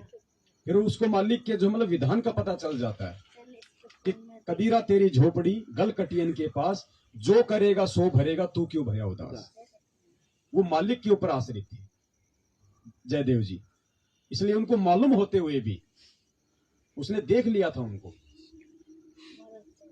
उसके बावजूद भी उन्होंने राजा को सच्चाई नहीं बताई, ये सोच के कि मेरी वजह से राजा इनको फांसी देगा, इनके बाल बच्चे भी होंगे, पीछे रिश्तेदार भी होंगे। तो जो संत होता है वो खुद ठग लेगा, दूसरों को नहीं ठगेगा। ठगना कोई मतलब माया से ठगना नहीं है। जयदेव चाहता तो राजा उसका शरीर को ठग लेता ना। तो वो परमात्मा की उसमें विधान पे रहा, मर्यादा में रहा, इसलिए एंड में उसी की जीत हुई, उसी की विजय हुई। क्या सही था क्या गलत था वो सबके सामने आ गया। तो इस कहानी हमें शिक्षा देती है कि भगत ने शील संतोष विवेक दया अक्षमा, हमारे को संतोष रखना पड़ेगा भगत जी। हमें उस परमात्मा के विधान पे विश्वास होना चाहिए। गुरुजी ने क्या कहा कि यदि आपकी कोई निंदा चुगली करता है, आपको यदि कोई बुरा भला कहता है, आप उसका कोई प्रत्युत्तर ना दो। आप यदि प्रत्युत्तर दोगे तो भगवान का जो ऑपरेशन वो फेल हो जाएगा। और आप कोई भी उसका प्रत्युत्तर मत दो, फिर भगवान आने वाले समय में अपने आए उस चीज का न्याय करेगा। वो बालक नहीं है, भगवान न्याय करेगा फिर उसका। राजा अम्बरीश को जब दुर्वासा ऋषि ने मारने के लिए सुदर्शन चक्र छोड़ा तो उसने कोई प्रतिक्रिया नहीं दी, हाथ ही जोड़े कि जी आप हमारे माए बाप हो, आप हमारे गुरु हो, महात्मा हो, आदरणीय हो। कुछ नहीं कहा राजा अम्बरीश ने। वो मालिक के जो है मतलब विधान पे रहा, जिसकी भी भक्ति करता था वो उसके विश्वास पे रहा। क्या हुआ, उल्टा सुदर्शन चक्र दुर्वासा के पीछे पड़ लिया। तो इसी प्रकार हमें तो भगत जी साक्षात परमात्मा मिला है। वो तो विष्णु जी की भक्ति करता था, और विष्णु की भक्ति का लाभ देने के लिए भगवान ही विष्णु रूप में गई उसके पास, पूर्ण परमात्मा विष्णु रूप धारण करके। और पूर्ण परमात्मा के उसके विष्णु रूप में पूर्ण परमात्मा ने कहा कि भैया वहीं जाके माफी मांग। अगर राजा अम्बरीश भी तो भगत जी मतलब भक्ति कर रहा था, उसके पास भी तो थी सिद्धियां, क्या वो नहीं छोड़ सकता था दूसरा हथियार आमने सामने से? जैसे पांडव और कौरव लड़ रहे थे आपस में, वो एक मारता वो इधर से मारता, लेकिन अम्बरीश यदि उसका प्रत्युत्तर दे देता तो परमात्मा का ऑपरेशन फेल हो जाता, फिर मालिक कुछ नहीं करता। फिर प्रहलाद भगत यदि अपने बाप के सामने कोई डंडा उठा लेता, भगवान नरसिंह रूप धारण करके नहीं आता। मीरा यदि कोई ओछा हथकंडा अपना लेती, भगवान नहीं आता वहां पे। तो हमारा सबसे बड़ा हथियार है ये तत्व ज्ञान, असुर निकंदर नवीनी में गुरुजी कहते हैं ना कि बजरबान की बोऊ बाड़ी सतगुरु संत जीत है राड़ी। बजरबान की बाड़ी, बजरबान यानी हमारे हथियार, भगत के हथियार क्या हैं? बजरबान की बोऊ बाड़ी, ये तत्व ज्ञान रूपी हथियार है हमारा। और सतगुरु संत जीत है राड़ी, सतगुरु के जो संत होंगे, जो भगत होंगे, वो जीत है राड़ी। राड़ी यानी झगड़ा फसाद, काल का जाल। वो जो भगत होंगे परमेश्वर के द्वारा दिए गए उस वज्रबान तत्व ज्ञान रूपी हथियार से लड़ेंगे। इन हथियारों से नहीं लड़ना हमारे को। भगत का हथियार है तत्व ज्ञान, परमात्मा का विश्वास। फिर देखो परमात्मा क्या नहीं करेगा। फिर यहां का विधान है भगत जी, ये कर्म क्षेत्र है। दास को पीटने के लिए आए, 8-10 जने थे, मार लिया। दास तो अपने बचाव में रहा। अगर मैं बिल्कुल मैं निर्दोष था, कोई दोष नहीं था, 8-10 मिनट उन्होंने जानवरों की तरह मारा। अगर कोशिश करके अगर मैं एक को भी मारता हल्के सा, वो हल्के से मारने का भी मुझे, वो हल्का सा अगर मैं मारता, वो कर्म मेरे ऊपर लागू हो जाता निर्दोष होते हुए भी, और उसका भी भोग मुझे भोगना पड़ता। वो तो अपना भोगेंगे, मुझे भी उसका भोग भोगना, क्योंकि मेरा वो कर्म बन जाता, और उसका भोग फिर मुझे भी भोगना पड़ता, भले थोड़ा भोगना पड़ता। तो ये वो मार्ग है भगत जी इस परमात्मा का। हमें जयदेव जी की तरह बनना पड़ेगा। साधुता, साधु भाव। अगर जयदेव जी को अगर ये लगता कि वो मेरे पाप खा रहे थे, तो लास्ट में वो रोता नहीं भगत जी। भगवान फिर उसके हाथ पूरे नहीं करता अगर उसके मन में दोष होता तो इस प्रकार का।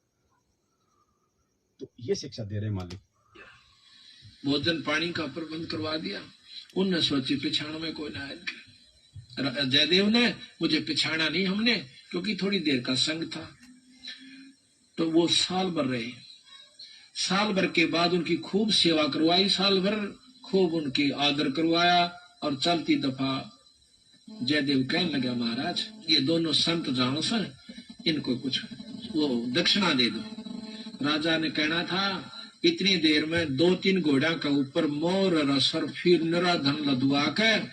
और साथ में जयदेव कहने लगे, महाराज जी रास्ते में जंगल का काम से सिपाही भेज दो, घर छोड़ जाओ इनके। 5-7 सिपाही और घोड़े और वो दोनों ठग चल पड़े। रास्ते में जब बतलाते जावन से तो सिपाही पूछे से उन ठगाता है, अब भाई ये जयदेव तुम्हारा के लागे से, तुम्हारा बहुत आदर करता है, बड़ी बड़ाई करता है। तो कहते महाराज, कहते हैं नीच आदमी जो होते हैं वो अपनी आदत तो नहीं जाया करते। कि एक यहाँ छोटा सा उदाहरण और से, जब कबीर साहब ने भंडारा किया ना, 9 लाख बॉडी आ गई और जय जयकार करी दुनिया ने, तो शेख तकी जला करता बंदी छोड़ते हैं। फिर भी ने बोला के करा से सुसरे ने, इसे तो हम 100 कर दिया। यानी अपनी बड़ाई रखनी चाहिए और उसका अच्छे कर्म को भी नहीं सराहा। और जो भक्त आत्मा थे वह कहते भाई कमाल कर दिया, ईसा यज्ञता हमने कितने देखा है कोई ना, बड़े भोजन मोहन भोजन खाए, बड़े आनंद पाए। तो जो पुण्य आत्मा थी वह तो बड़ाई करे थी, और नीच आदमी उस समय भी बुराई ही कर रहा था, इतनी महान समागम की। तो यहाँ गरीबदास जी कहते, कोई कहे जग जौनार किया, कोई कहे महोछा, और बड़े बड़ाई करा यो गाड़ी का डोछा। अच्छे आदमी जो होते हैं वो गाड़ी निकाला करे, और भले व्यक्ति भलाई करा करे, बड़ाई करा करते हैं। तो वो दोनों कहने लगे, भाई सच्ची बता दो। अका सच्ची बता दो, ये बहुत नीच आदमी से। बोला जयदेव, बोला अच्छा की बात है? कि हम तीनों इकट्ठे रहा करते एक राजा के घर पे, और ये इतना गंदा है, इसने रानी गेला खोटा कर्म कर दिया। राजा इसने जीत मारा था और हमने हाथ जोड़ कर बचवाया, इसके हाथ कटन में बच गया। यो हमने छोड़ कर आ गया था, मातू ने कल जाड़े तो हमने यूं कह दिया तेरी जान बच जाएगी। यो अड़ा के ठग गए। उनका नियत यह थी कि जान दे ये राजा ने बताओगे खाना पूछी, राजा उसने काट देगा तारी पूरी मौज। कहते इतनी बात हो रही थी, ऊपर ते 2 पत्थर की सलाह पड़ी, भारा 10-10 20-20 मन की आकर के दोनों ठगा का ऊपर उन सब के अंदर से, और दोनों का कचूमर काट कर जमीन में दसा दिया। दोनों खत्म हो गए। वह नीच कहते हैं वो ठगे से रह गए, वो जो संत गए साथ में सिपाही गए थे, अब वो ना रहे था, अपने उल्टे हो लिए लेकर सारे ढूंढ मैंने। जब वापस आते हैं राजा को पता लगा है कि वो वापस आ गए, तो कहने लगा भाई की बात होगी। उन्होंने सारी कथा राजा को सुना रहे थे और जयदेव सुने था इतने फैसले पे। न बोले जीवत है ऊपर तय स्वामी की निंदा करी और काटे ऐब सवाब और शिला पड़ी अजगैब तय आया नहीं जवाब। वो तो खत्म हो गए, दोनों मर गए। महाराज की निंदा करे थे, बहुत गुंडी करे थे महाराज जी के बताऊं। तो कहते हैं उनके मरे की सुनकर जयदेव फूट फूट कर लगा जो कर भाई मर जाया करे। रो के निवासो पूछने लगा जब नो टूंडे हाथा थे वो टूटते नो कहे उसी समय दोनों हाथ नो करे थे, दोनों हाथ पूरे हो गए। बोल सतगुरुदेव की जय। बंदी रामपाल जी भगवान की जय हो। पुण्यात्मा देखो इस कथा का कितना बड़ा सार है। हमने कितनी बार सुना इसको, लेकिन हमारे लिए परमात्मा ने इसमें क्या संदेश छुपाया था। इसीलिए परमात्मा कहते हैं साध संगति से भेद जो पाया। ये साध संगतियां भगवान ने इसीलिए रखवाई है कि हम इन सत्संगों को अपने आचरण में ढाल लें। गुरुदेव के जेल से बाहर आने से पहले पहले हम भगत बन लें, तो उस विनाशकारी समय में हमारा बचाव संभव है। उन्होंने तो खाली जयदेव की, एक सामान्य व्यक्ति की निंदा चुगली की थी, और आज पूरी दुनिया इस पूर्ण परमात्मा की निंदा चुगली कर रही है। क्या होगा इनके साथ में? उसी के लिए तो भूमिका तैयार हो रही है ये विश्व युद्ध की।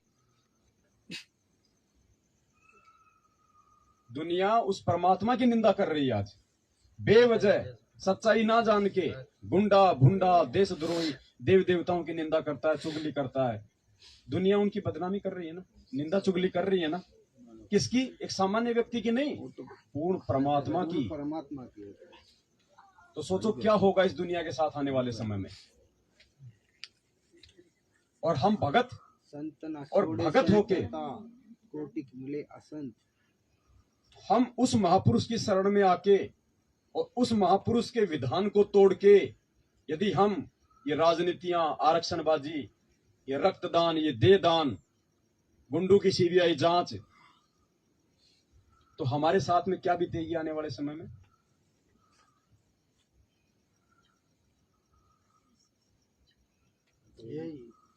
आरक्षण के लिए हमने डायरेक्ट गुरुजी की निंदा नहीं की, लेकिन हमने जो कुकर्म किए हैं उसमें आपने शामिल उससे दुनिया गुरुजी की निंदा कर रही है। इन भक्तों के साथ में क्या बीतेगी आने वाले समय में। अरे हमने भी खुद भी हम भी गए आरक्षण में, हमको तो मालूम नहीं था, आरक्षण में चले गए थे। देखो सुबह का भूला हुआ शाम को घर आ जाए, वो भूला हुआ नहीं है भगत जी। ये 2022 पूरा साल पड़ा है अभी, तो जो सुधरना चाहे सुधर सकता है, उधर से निकल के आना चाहे वो अभी उसके पास में समय है। ये 2022 के खत्म होने के बाद में समय नहीं देगा परमात्मा। ये पश्चाताप का वर्ष है, ये जैसा बोया फिर वैसा ही काटोगे। तो अभी समय है उन भाइयों के पास में। इसलिए दास तो जो जिम्मेदारी भगवान ने दी है ना, दास तो तन मन से पूरी निभा रहा। धन तो नहीं है दास के पास, लेकिन तन और मन से 24 घंटे दास कोशिश करता है कि जितना हो सके उतना ये संदेश से अपने भगत भाई बहनों के पास में मालिक ने मुझे जो ये सोशल मीडिया के हथियार दिए हैं, इस माध्यम से मैं पहुंचाऊं। अब आप भाई बहनों की क्या जिम्मेदारी बनती है। आप वीडियो नहीं बना सकते तो कम से कम उसको आगे तो भेज सकते हो, शेयर तो कर सकते हो। तो दास कल को भगवान के सामने नीची गर्दन करके खड़ा होना नहीं चाहता।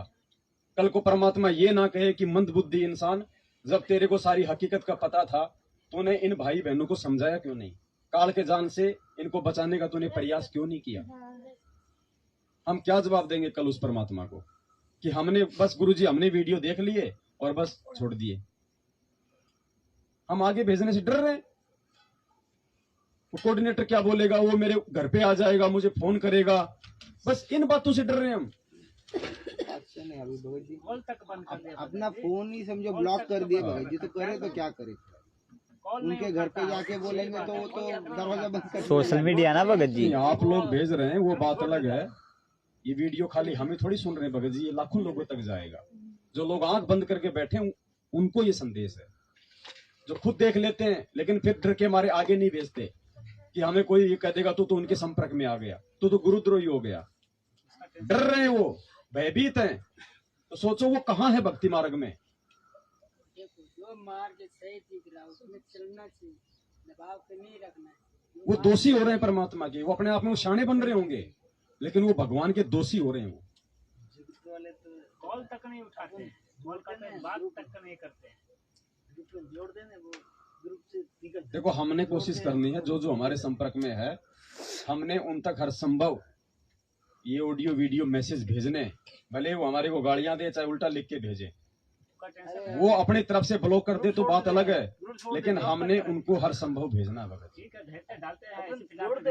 27 साल हो गई, भगवान ने गालियां खा खा के, लठ खा खा के भी आप और हमारे तक ये तत्व ज्ञान पहुंचा है ना, गांव गांव जाके सत्संग कर करके भी। आज हम किसी के सामने ब्रह्मा विष्णु महेश की चर्चा करने से डरते हैं। 27 साल से भगवान गांव गांव जाके उनकी पोल खोल रहा है। क्यों भाई, किस लिए? आप और हमारे लिए। तो आज जो हमारे भगत भाई बहन जो भूले बैठे हैं, जिनको मैनेजमेंट ने अपने शिकंजे में पकड़ा हुआ है, क्या हमारी जिम्मेदारी नहीं बनती? आज क्या एक भाई की अपने भाई के प्रति जिम्मेदारी नहीं बनती? भाई हम अगर हम स्टैंड पे रहेंगे, भगवान पे विश्वास करेंगे, तो एक समय तो दास के लोग शकल देखने से भी डरते थे, और आज हजारों की संख्या में सामने रहते हैं। तो हम लोग अपने स्टैंड पे हम रहे ना, गालियां दी तो खाई ना, हमारे को मारा तो मार खाई ना, भला बुरा कहा तो हमने सुना ना, तो परमात्मा ने आज हमारे को उसका प्रतिफल भी दे दिया ना, कि सच्चाई को दबाया जा सकता है, मिटाया नहीं जा सकता, सच्चाई आएगी ऊपर उठ के। तो जब एक व्यक्ति इतना सब कुछ कर सकता है, तो अगर आप सब भाई बहन खड़े हो जाओ तो क्या नहीं हो सकता? क्या नहीं हो सकता भाई? यही तो दिखा रहे परमात्मा की सच्चाई में दम है। एक रास्ता है खड़ा होने का, उसके घर पर जाके और सच्चाई बताना, वीडियो दिखाना मालिक का। नहीं, जबरदस्ती नहीं करनी हमने, इस प्रकार भी नहीं करना। आप जा जाके आप कितनों को समझाओगे? आपके भी परिवार में 100 जिम्मेदारी है, काम धंधे हैं। ये सोशल मीडिया किसने दी? भगवान ने। हम इसमें ये कर सकते हैं भगत जी, हमें जो करना चाहिए। आज हम कोई 100-200 तो है नहीं, हम सत्सेवक। आज हम हजारों की संख्या में सत्सेवक भाई बहन। सच्चाई भगत जी, आज हम हजारों की संख्या में सत्सेवक भाई बहन है, और सबके हाथ में मोबाइल है। कितने हैं जिन्होंने अपने यूट्यूब चैनल खोल रखे हैं?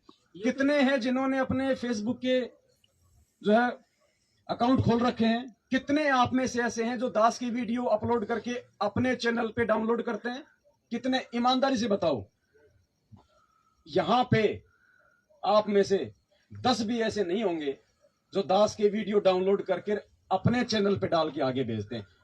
अगर है 10 तो मुझे बता दो। मैं हूँ। ना कि इसको शेयर करो, तो इसे शेयर करते हैं। अरे वो क्या बोल मैं क्या बोल रहा हूँ भगत जी, शेयर करना चीज अलग है। यूट्यूब चैनल बना, शेयर करोगे तो वो तो मेरा जाएगा, एक ही चैनल जाएगा हर जगह। सब चैनल बनाना। आप में से कितने भाइयों ने यूट्यूब चैनल खोल रखे हैं अपने? ताकि जगत भी देखे, कितना आपका जो संपर्क है सब देखे, हमारा जो जगत उसे अरे देखता है। 10 भी नहीं होंगे बनवारी आप लाल पूरे। जी, बनवारी दास जी, वो क्या बोल रहे हैं? यूट्यूब चैनल है आपका? हाँ उनने बनाया, बना है? हाँ उनने बनाया। जगत देखता है, भगत नहीं देखता, जगत मेरा देखता है। तो वो तो अच्छी बात है ना, जगत क्या नहीं देखता है। अच्छी बात है। चल आगे चल। आप बागा जी आप बोले थे ना कि सबको जिम्मेदारी, तो उसी दिन से मैं जागा। न तो मैंने लॉकडाउन में भी चैनल बना के सब बहुत शेयर कर, बहुत मजा लेता मालिक। आप बोले थे कि सबको जिम्मेदारी, तो उसी से मैं दिमाग में मेरा कहने का मतलब है 2-4 ने तो खोल रखा है, हाँ। यहाँ बैठे हुए हैं। मेरा कहने का मतलब है हम कम से कम 100 आदमी हैं, 100 में से मतलब 90 ने तो नहीं खोल रखा, जबकि सबके पास मोबाइल है। सब चैनल बनाइए। अरे एक एक नहीं भगत जी, 5-5 खोलने चाहिए, कोई पैसे थोड़ी लग रहे हैं। आपको 5-5 खोलने चाहिए, और हम एक भी खोलने से डर रहे हैं। फिर हम क्या सेवा कर रहे हैं? सब अखाड़ा जमाए फिर हम तो स्वार्थी हो गए, हम तो स्वार्थी हो गए भगत जी। हम सुन रहे हैं और बस, बाकी चाहे जाओ बाढ़ में। फिर क्या कर रहे हैं हम? भगत जी कल को भगवान को जवाब देना पड़ेगा, ये ना सोचना। अगर आप साथ संगति से नहीं जुड़ते, हो सकता है भगवान माफ कर दे। साथ संगति से जुड़ के यदि हम आगे नहीं बढ़ रहे हैं, भगवान माफ नहीं करेगा। ये हम प्रत्येक की जिम्मेदारी बनती है, जो यहां बैठा है और जो लाइव देख रहा है। प्रत्येक के 2-2 नहीं तो एक तो फेसबुक का अकाउंट और यूट्यूब का अकाउंट होना चाहिए। हमारी मतलब की चीज को तो हम बहुत जल्दी पकड़ लेते हैं। अरे यूट्यूब पे जाओ, वहां पे सर्च करो कि फेसबुक का अकाउंट कैसे बनाएं, यूट्यूब पे वीडियो कैसे डालें, यूट्यूब का चैनल कैसे बनाएं। दुनिया भर के लोगों ने वीडियो बना रखे, 5 मिनट में सीख जाओगे। लेकिन कौन जहमत करे क्यों? क्योंकि जिम्मेदारियों का एहसास जिसको होगा वो करेगा। जो संगत को अपना भाई बहन समझेगा वो करेगा। जो गुरु जी को अपना बाप समझेगा ना वो करेगा, और नहीं करेगा कोई। उसमें जगत तो देखेगा ना। अरे जगत भी तो भगवान का बच्चा है, उनको भी तो सच्चाई पता लगना चाहिए ना कि क्या सही है क्या गलत है। उनको भी तो भगवान चाहिए, मोक्ष चाहिए ना। वो भी भगवान से उसी समय जुड़ेंगे जब उनको हकीकत का पता चलेगा कि मतलब दोषी कौन है और निर्दोष कौन है। हम संगत में ही सच्चाई नहीं बता रहे, जगत को क्या खाक बताएंगे? क्या जवाब दोगे कल को भगवान को भी? ये परीक्षा चल रही है भगत जी। मुझे कौन सी पेंशन मिल रही है, गाड़ियां मिलती हैं, अभी भी मौका मिल जाए तो मेरी मुंडी उतार दें, लेकिन मैं उस भगवान से डरता हूं, इनसे नहीं डरता भगत जी। मुझे पता है कि कल को आऊंगा तो मैं क्या कहूंगा, उसकी सबसे बड़ी टेंशन है। और समर्थ की शरण में फिर हमारा मालिक कहते हैं, समर्थ का शरणाग हो रंग होरी हो, कबू ना हो अकाज राम रंग होरी हो। फिर हमारा अकाज कौन कर देगा? कोशिश तो लाख करेंगे लोग, कोई बाड़ बाका नहीं कर पाएगा।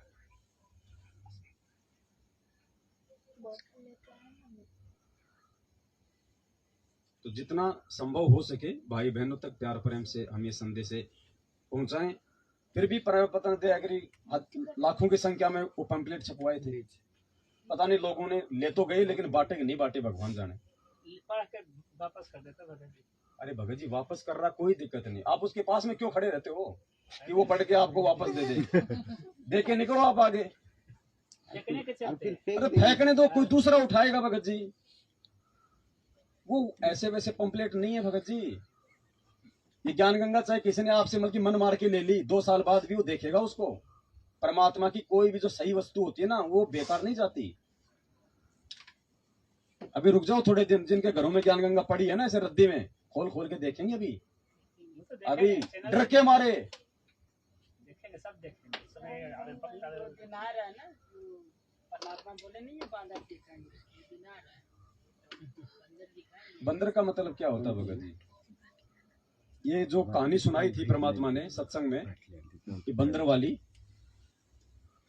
इसी को कि गुरुजी ने कहा कि जब हम छोटे छोटे थे तो हम एक जोड़ था तालाब, वहां नहाने के लिए जाते थे, और जोड़ के किनारे पे एक पेड़ था। पहले उस पेड़ पे चढ़ते थे, फिर हम तालाब में नीचे कूदते थे। तो एक दिन हमारे साथ में एक छोटा बच्चा भी चला गया। हम तो चढ़ के कूद गए और वो पेड़ पे तो चढ़ गया, लेकिन नीचे देखा तो ज्यादा गहरा लग रहा था, तो वो डर गया। अब ना तो कूद रहा ना वो नीचे उतर रहा।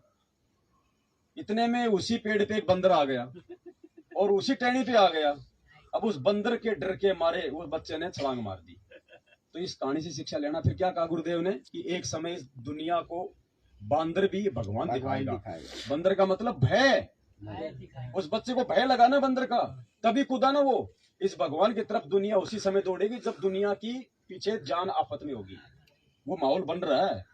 उस सत्संगों का, उस कहानी का क्या मतलब है वो समझो भगत जी। बंदर मतलब भय। भय से बच्चा कूदा ना, इस भगवान की शरण लोग अब भय से लेंगे। देखना आप, ज्ञान के दरवाजे 2014 में परमात्मा ने बंद कर दिए। ज्ञान से नहीं, ज्ञान से तो सन 2000 केवल 14 तक का समय था। जब से भगवान जेल जाके बैठे, ज्ञान से भगवान ने दुनिया के रास्ते बंद कर दिए, तो ठोकर लग के आएंगे। उस समय हम पछताएंगे फिर द्रौपदी की तरह। फिर इसीलिए तो दास कह रहा भगत जी, तिनका उठाने की सेवा नहीं मिलेगी, बाद में रोगे। आज है सेवा।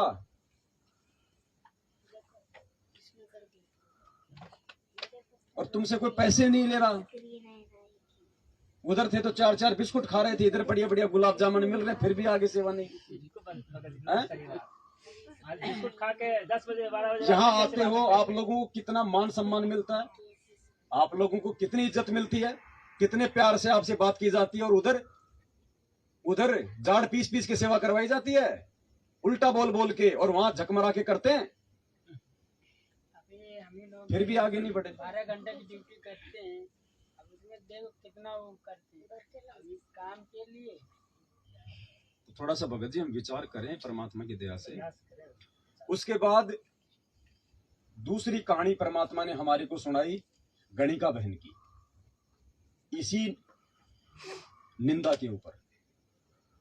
4 कथाएं भगत जी, और आज ये चारों कथा सुनने के बाद देखो, जब तक नहीं पता होता है, जब तक बच्चा नादान होता है किसी भी विषय पे, तब तक माँ बाप उसको माफ करते हैं।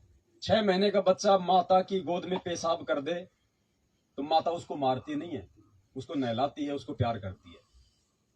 और वही बच्चा 2 साल का होकर अगर माँ की गोद में पेशाब कर देगा, नीचे उतार के 2 थप्पड़ मारती है, क्योंकि वो ज्ञानी हो गया था। उसको पेशाब करने की जगह कहाँ है उसको मालूम पड़ गया था, उसके बावजूद भी उसने माता की गोद में पेशाब किया, उसने बिस्तर में पेशाब किया, इसलिए वो मार खाता है। जब तक हमें नहीं पता है इन सब बातों का, इन कथाओं के निष्कर्ष का, तब तक परमात्मा हमें माफ करेगा, हमें समझाने का प्रयास करेगा। जब हमें पता चल जाएगा कि सात संगतियों से मैं जुड़ चुका हूं, सात संगति से जुड़ के मुझे क्या करना है, उसके बाद यदि हम गलती करेंगे, आज के बाद यदि यहां बैठे हुए किसी भी भाई बहन ने या लाइव देख रहे किसी भी भाई बहन ने यदि ये निंदा चुगली वाली भूमिका निभाई जिंदगी में भूल के, परमात्मा के घोर दोषी होगे।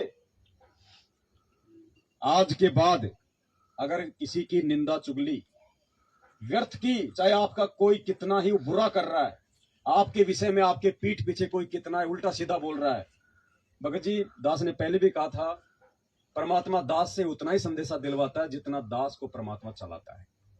ये निंदा बिंदा का संदेशा जो आज आपको मिल रहा है, मैं पिछले 2 साल से रामचंद्र जी को सहन कर रहा हूं। सींग लगा लगा के भेज रहे हैं ना, सिंग लगा के। क्या मेरा कोई प्रत्युत्तर आपने सुना? नहीं। निंदा की भाषा में, चुगली की भाषा में। उल्टा मैंने उसको एक और मौका दिया मालिक के दया से, उसके साथ में बात करके 18 मिनट तक कि भगत जी माफ करो दास को, दास से हो सकता है गलती हो गई, दास ही दोषी है भगत जी, आप सही थे। किसी भी तरह से ये आदमी मुख्य धारा में आ जाए, लेकिन वो नहीं सुधरा ना। अब उसका ऑपरेशन मालिक के हाथ में। कुछ भी हो भगत जी, शशि भूषण जी भी हमारे भाई हैं, रामचंद्र जी भी हमारे भाई हैं। देखो, जिसको भगवान का नाम मिल गया, वो चाहे कितना ही नीच हो, कितना ही दुष्कर्मी हो, कितना ही कुछ हो, आत्मा तो वो परमात्मा की विशेष है, तभी तो भगवान ने एक बार अपने शरण में लिया। बाकी उसके संस्कार कमजोर, जो नहीं टिक पाए, नहीं अपनी आदतों को चेंज कर पाए। लेकिन हमारा प्रयास होना चाहिए, जब भी हम कभी उनसे मिले तो हमारी जो गर्दन है वो नीचे नहीं होनी चाहिए कि मैंने इसके प्रति ये बोल रखा है, मैंने इसकी पीठ पीछे इसकी ये बुराई कर रखी है। हमारी गर्दन नीचे नहीं होनी चाहिए, वरना हम अपने बाप को लज्जित कर रहे हैं, अपने गुरु को लज्जित कर रहे हैं। हम कभी भी मिले तो हमारा सीना फकर से सामने होना चाहिए।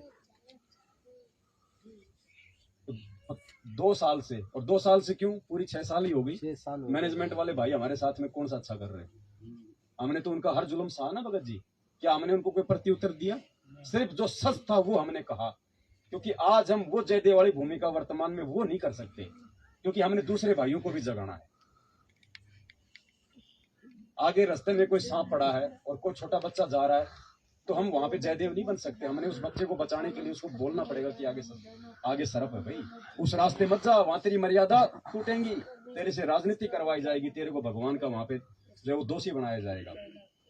लेकिन उन्होंने मुझे मारा, उन्होंने मुझे गाली दी, उन्होंने मेरे साथ में ये बर्ताव किया, ये हमने नहीं कहा कभी भी। हमने भक्तों को समझाया कि भैया इनका साथ दोगे तो देखो मर्यादा टूटेंगी, और साथ में ये परमात्मा का सत्संग की मालिक क्या कह रहे हैं और ये आपको कौन से रास्ते लेके चल रहे हैं, तो वो निंदा नहीं है। परमात्मा कहते हैं साचा शब्द कबीर का प्रकट किया जग माही, और जैसे को तैसा कहे सो तो निंदा नहीं। सच कहना निंदा चुगली में नहीं आता। परमात्मा के बारे में अपने बारे छोड़ के हमने अपने दुखड़ों के लिए उनके साथ में कोई शत्रुता, कोई वैर भाव अपने अंदर नहीं पाड़ा भगत जी। हम तो आज भी यही कहते हैं कि परमात्मा उनको माफ करना, हमारे साथ ही तो किया भगवान। कोई बात नहीं, परमात्मा भाई थे, नादान थे, हो गया, क्या पता ये भूमिका किसी जन्म में हमने भी निभाई हो, इसलिए परमेश्वर हमारी तरफ से तो उनको माफी है। आपका विधान आप जानो परमात्मा, आज भी हमारी यही विनती है।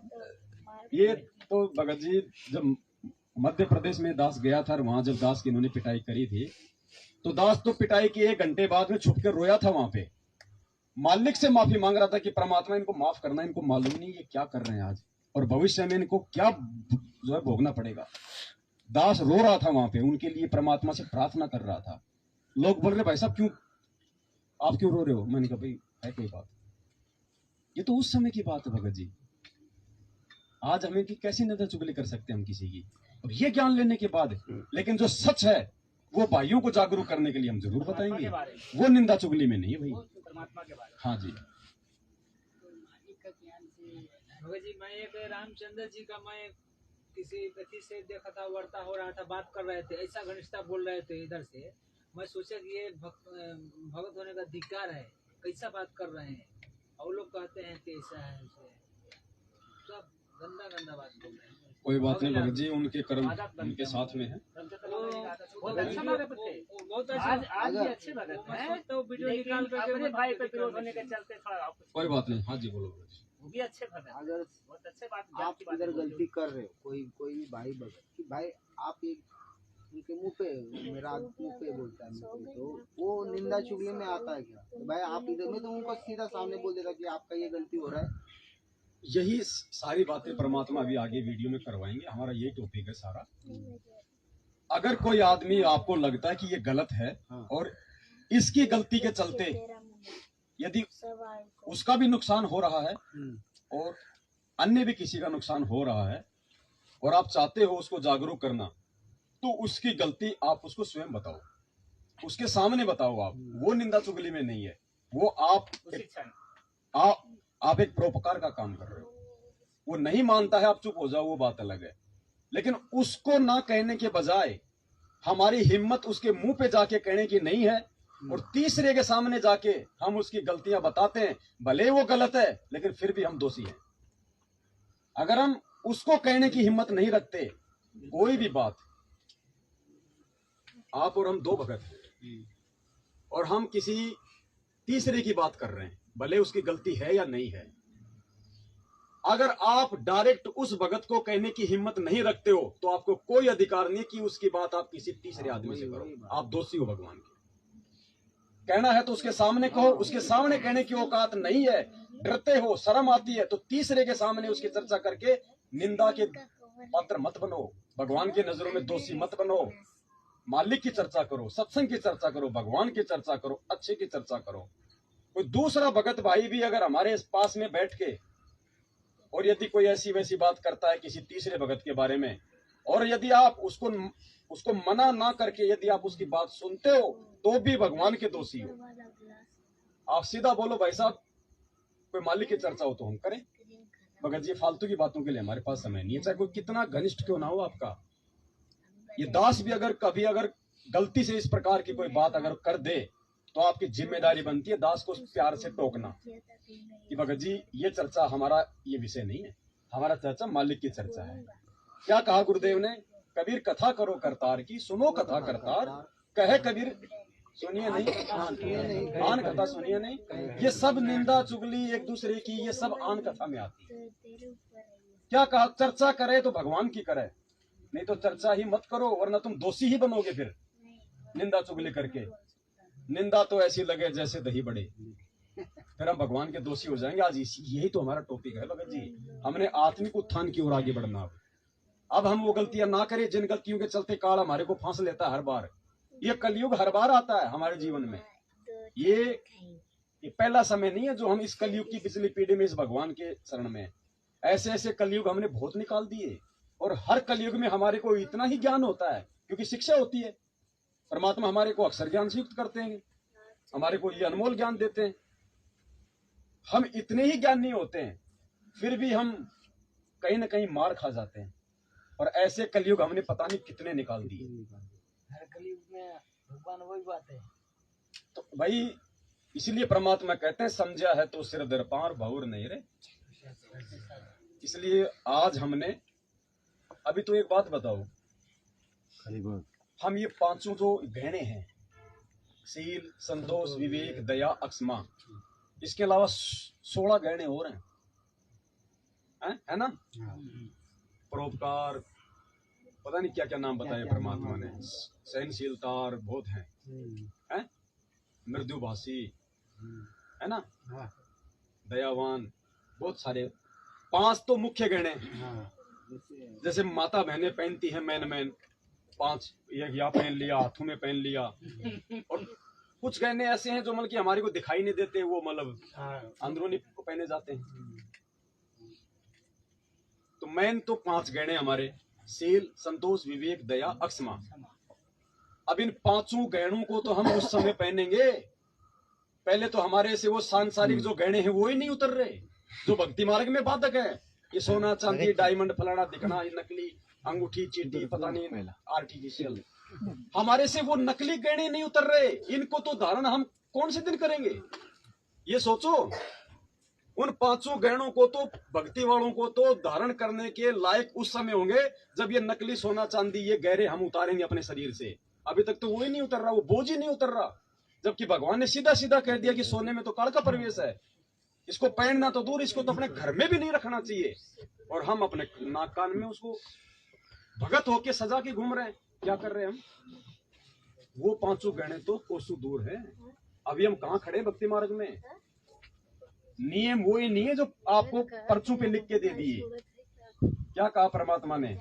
कुछ नियम जब आप ये सत्संग सुनोगे तो समझ में आएंगे, कुछ नियम आपको कॉमन सेंस से भी समझ में आने लगेंगे। तो कॉमन सेंस तो गई भाड़ में, सत्संग पे विचार करने वाली बात कोसों दूर। अभी तो परमात्मा ने सीधे सीधे जो उन कागजों पे लिख के दे रखे हम उन पे नहीं चल रहे। हम कहाँ खड़े भक्ति मार्ग में? और समय हमारे पास में बिल्कुल थोड़ा। गुरु जी के रहते सहते पार हो गए तो हो गए, नहीं तो नहीं हमारे पास में समय। तो सोचो हमने कितनी तेज गति से आगे बढ़ना है भक्ति मार्ग पे। भगत जी हर चीज पे हमने, चाय राम है क्या? पहले चाय राम ले लो। क्या हुआ बहन जी? दो दो सबको दो फटाफट। फिर अभी तो जलराम दे रहे हो, चाय राम। चलो 5 मिनट का ये ब्रेक है, थोड़ा बातचीत कर लो आपस में, थोड़ा अंगड़ाई ले लो, चायराम भी पीते रहो, लाइव को चालू रखो भगत जी। लेकिन बातें मुख से वही निकलनी चाहिए जो वातावरण में सही प्रभाव छोड़े, है ना? देखो भगत जी क्या बताया परमात्मा ने, हम जो भी शब्द अपने मुख से निकालेंगे ना, वो शब्द कहाँ जाता है? ब्रह्मांड में। और यदि हम कोई अच्छा शब्द निकालेंगे तो उसका अच्छा प्रभाव होगा, कम करो इसमें। गलत शब्द निकालेंगे तो गलत प्रभाव होगा। कम करो उसमें। अब एक हम क्या करते, हाँ हाँ हाँ हाँ, अब इसका क्या प्रभाव होगा? वो सबके सिर में वो दर्द रखेगा, हाँ हाँ मैंने घूमता घूमता जाएगा, वो सबके दिमाग में वो दर्द पैदा करेगा। आज हम कई बार कह देते सिर भारी भारी हो रहा है। क्यों हो रहा है? ये दुनिया भर की फैक्ट्री की आवाज, ये गाड़ी घोड़ों की आवाज, लड़ाई झगड़ों की आवाज, क्या है वो शब्द? वो भारी भारी तो करेंगे हमारे को, क्योंकि शब्द घूमते रहते हैं, वो टकराते रहते हैं हमारे से। तो जैसा शब्द होगा वैसा ही तो हमारा जो मानसिकता होगी ना। इसलिए परमात्मा ने जो सुबह की आरती का जो टाइम है ना, वो परमात्मा ने संध्या काल बताया। संध्या काल यानी 2 समय का मिलन, रात्रि का जाना, सुबह का आना, यानी सूर्य उदय होने से पहले का टाइम बताया ना। क्यों बताया? उस समय तक वातावरण शांत रहता है। दुनिया का शोर शराबा, ऑफिस में जाना, गाड़ी घोड़े, इतनी नहीं चलती, वातावरण शांत रहता है। उस समय यदि तुम परमेश्वर की आरती करोगे तो तुम्हारा भी आरती में मन लगेगा, और तुम्हारे जो शब्द हैं वो दुनिया वालों के शब्दों से पहले ब्रह्मांड में जाएंगे। तो अच्छा, और आप भगत जी आप जो 9 बजे आरती शुरू करो, जब धूप निकल जाए, हाँ हो शुरू हो जाए, पहली बात तो आपका आरती करने में मन नहीं करेगा, और मन करेगा तो आप फटाफट ठोकोगे उसको कि फटाफट मेरा पीछा छूटे। फिर आरती क्या कर रहे हैं? वो 12 बजे तक का टाइम तो भगवान ने उन नालायकों के लिए दिया है जो सुबह आरती नहीं कर सकते, जो अभी इस भक्ति और भगवान को इतना महत्व नहीं दे रहे। वो तो उनके लिए कि कम से कम 12 बजे तक तो कर लेंगे, विधान तो नहीं टूटेगा भगवान का। हमारे डेली 5 बजे भक्तों के लिए तो परमात्मा ने जो समय निर्धारित कर दिया, संध्या, शांति रखो भगत जी। तीनों समय का क्या बताया? संध्या, दोपहर की आरती 12 से 2 के बजे के बीच, शाम की आरती सूर्य अस्त के बाद, और सुबह की आरती जो समय बताया परमात्मा ने संध्या, सूर्य उदय होने से पहले। बहुत अच्छा लगता है। तो बताओ भगत जी, अभी नहीं हो पा रहा है, अलग बात है। आपको टाइम का नहीं पता चलेगा सुबह सुबह अगर हम, ठीक है शुरू में जिसकी हैबिट नहीं है तो हैबिट तो डालनी पड़ेगी ना भाई। फिर कौन से दिन डालेंगे बताओ? बूढ़े हो जाएंगे तब डलेगी। मालिक कहते हैं रण भक्ति और दान ये तीनों काम जवान। जवान व्यक्ति जो भक्ति कर लेगा, जो दान धर्म कर लेगा, जो संघर्ष कर लेगा, बूढ़ा नहीं कर सकता। बाद में तो फिर कभी जाड़ फड़वाओगे, कभी घुटनों में दर्द, कभी कान में दर्द, कभी पेट में दर्द, कभी बदन, कभी खांसी, कभी जुकाम, फिर भक्ति नहीं होगी। परमात्मा कहते हैं इस युवा अवस्था में अगर तुम इस भक्ति मार्ग की स्पीड खींच दोगे तो खींच दोगे, आगे भक्ति नहीं होगी। थोड़ा ध्यान रखना भाई, उधर वो आईपैड भी है, कहीं मार दो टक्कर, कहीं बूटे की दे तोड़ दो।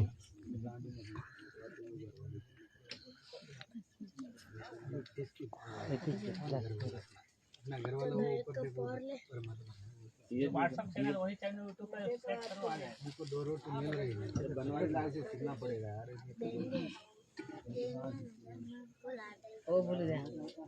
मालिक का कोई शब्द गाते, लेकिन अब क्या करें भाई साहब के पाड़ोसी आड़ोसी मालिक का थोड़ा पीछे से आओ। अब परमात्मा की प्रेरणा से ऐसा मालिक ने शब्द भी बख्शे हैं। जितने भी परमात्मा के जो ये शब्द है ना, इन सभी शब्दों को हम लिख के उसको टाइप करवा के और एक पुस्तक बनवाएंगे और हर साथ संगति में सबको बांटा जाएगा, ताकि जो भी शब्द हम पढ़े तो सारे भाइयों के हाथ में वो शब्द हो और सब एक सुर में एक ताल में परमात्मा के शब्द बीच बीच में हर आधे घंटे बाद शब्द तो हमने गाने भगत जी, भगवान थोड़ी गाएगा। भगवान ने तो गा के दे दी, हमारे को दिखा दिया कि नालायक को देखो, मैं तो अपने गुरु के लिए गा रहा हूँ। थोड़ा अब तुम अभी दिख रहा हूँ। भगवान कब तक गाता रहेगा? 27 साल से भगवान ने आरती करी, हमने नहीं करी। या तो मोबाइल ने आरती करी या फिर गुरुजी ने आरती करी, हमने तो खाली सुनी है। अरे अब आरती करेंगे तब कुछ पाएंगे। नहीं वो आप बात बोलते ना, वो पहला बार जो नाम दीक्षा लेता है वो बरोबर पुस्तक से करता है। ये बात तो सही है। वो पहले तो मोबाइल नहीं था, अब ये लोग को देखते करूँ, ये तो अच्छा बात है भाई। ये तो चाय भी पी रहे हैं, रमणी भी कर रहे हैं, मैं क्यों पागल बन रहा हूँ? मैं पागल बन रहा हूँ। अभी बोलते अरे वो तो एक मन तो काज हो रहे। नहीं वो तो जूने भगत है, अपने से सीनियर है, वो तो उनको ज्यादा मालूम है। अरे भाई ऐसा ही करने का थोड़ा इधर हो। बताओ, सही बात है। ये जो अनुभव है ना, ये आप बताओ अपना वास्तव में। सरवन भगत के पास जाते थे तो वहाँ मालिक का संध्या आरती लगा रहता था, चर्चा होता था। सुनो भगत जी का बात सुनो पूरा एक बार अच्छे से। नहीं, भगत जी जब पहले जो भगत लोग नाम दीक्षा लेते, सच्चा है भगत जी, सारी की सेवा करने के लिए बोलने क्या यहाँ से होता है? रास्ता करेंगे आने का। हाँ, कोई भी भाई, मैं किसी को नहीं कह रहा कहीं कहीं कोई अपने ऊपर ले ले। जो मेरा अनुभव बता रहा हूँ कि भाई, सच्चा है भगत जी। मेरा अनुभव बता रहा हूँ कि जब मेरे को पहला नाम दीक्षा मैंने ले लिया तो वो पुस्तक दिया था, माला दिए थे। माला तो नहीं मिली थी मेरे को, वो कार्ड मिला था मंत्र। तो मैं वो तो उसको इतना ये करता था कि भाई ये पुस्तक नहीं, ये तो बहुत बड़ा कोई अपने को क्या बोलते वो ग्रंथ मिल गया। तीनों टाइम का आरती बराबर टाइम पे, भले सुबह वो लोग ने बताया था कि रात के 12 बजे, सुबह 12, तो 8 बजे 9 बजे वो भी कैसे भी करता ही था, और वो पुस्तक से ही करता था।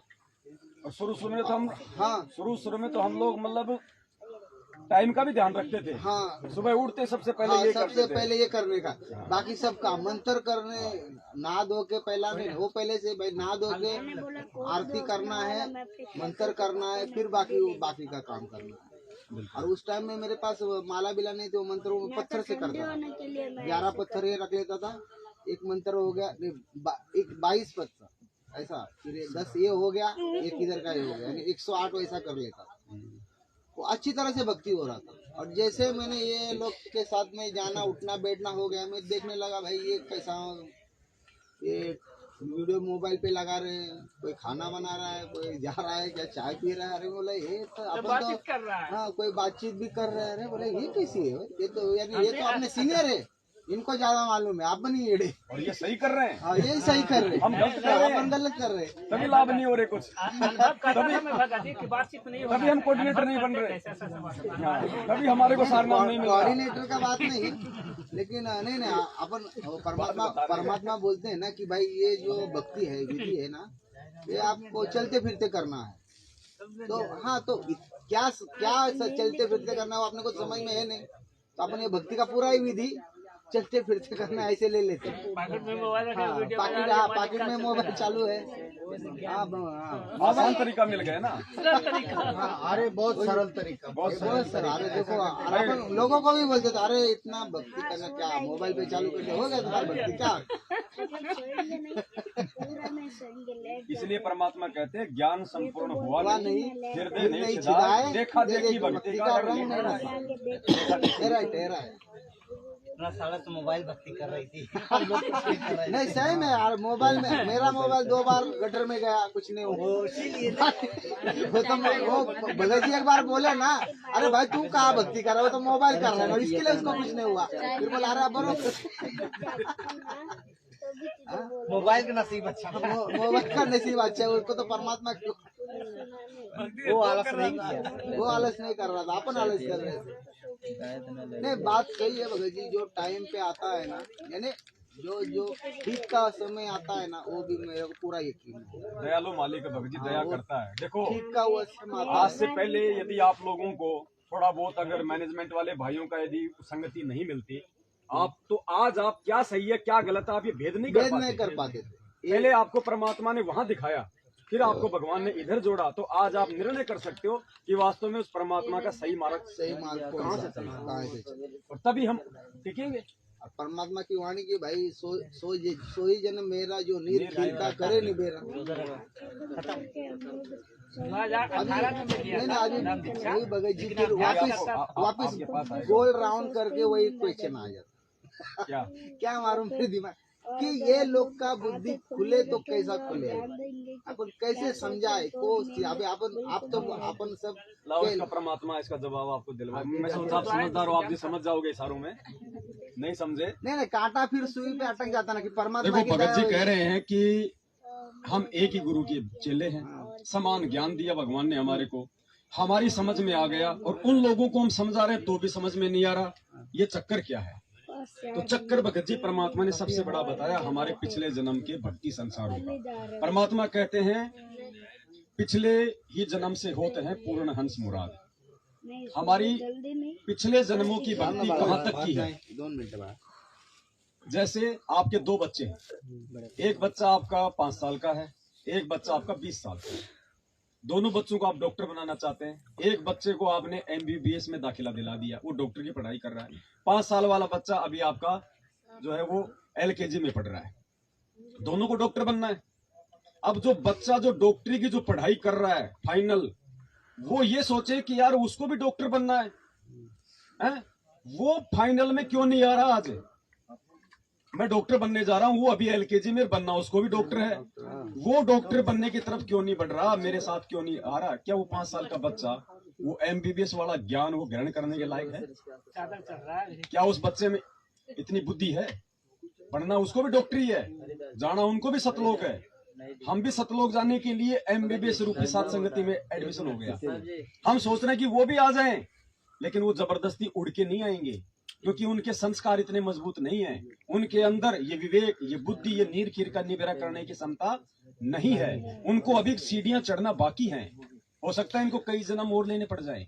जो भूमिका आज वो निभा रहे हैं, पिछले जन्म में हम कई बार निभा चुके हैं। हमसे पहले वाली आत्माएं भी ये सोचा करती थी कि यार इनकी बुद्धि में ये बात क्यों नहीं बस रही।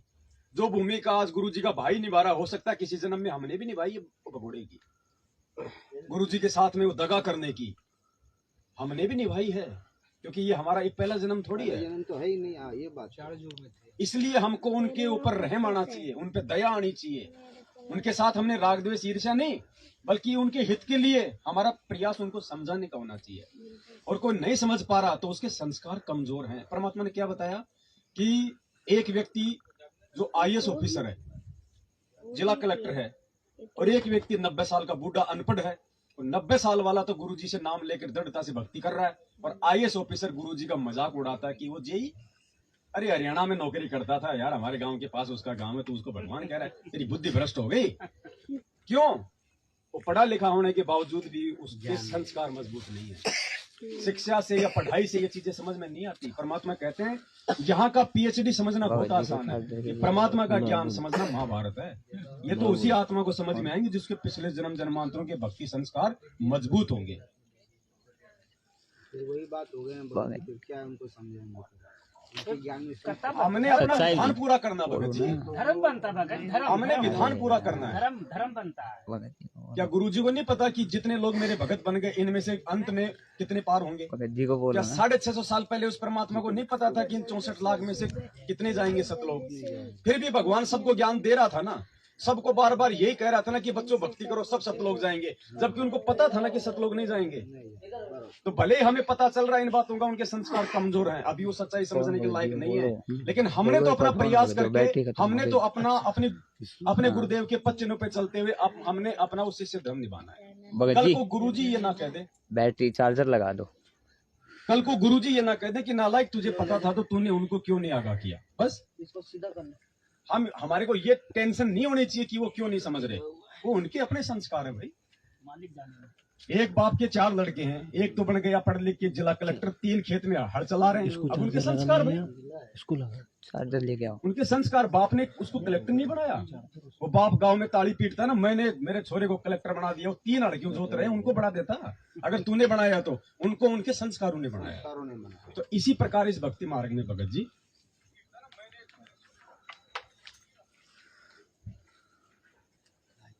किसी का दीप का ज्योति जलेगा,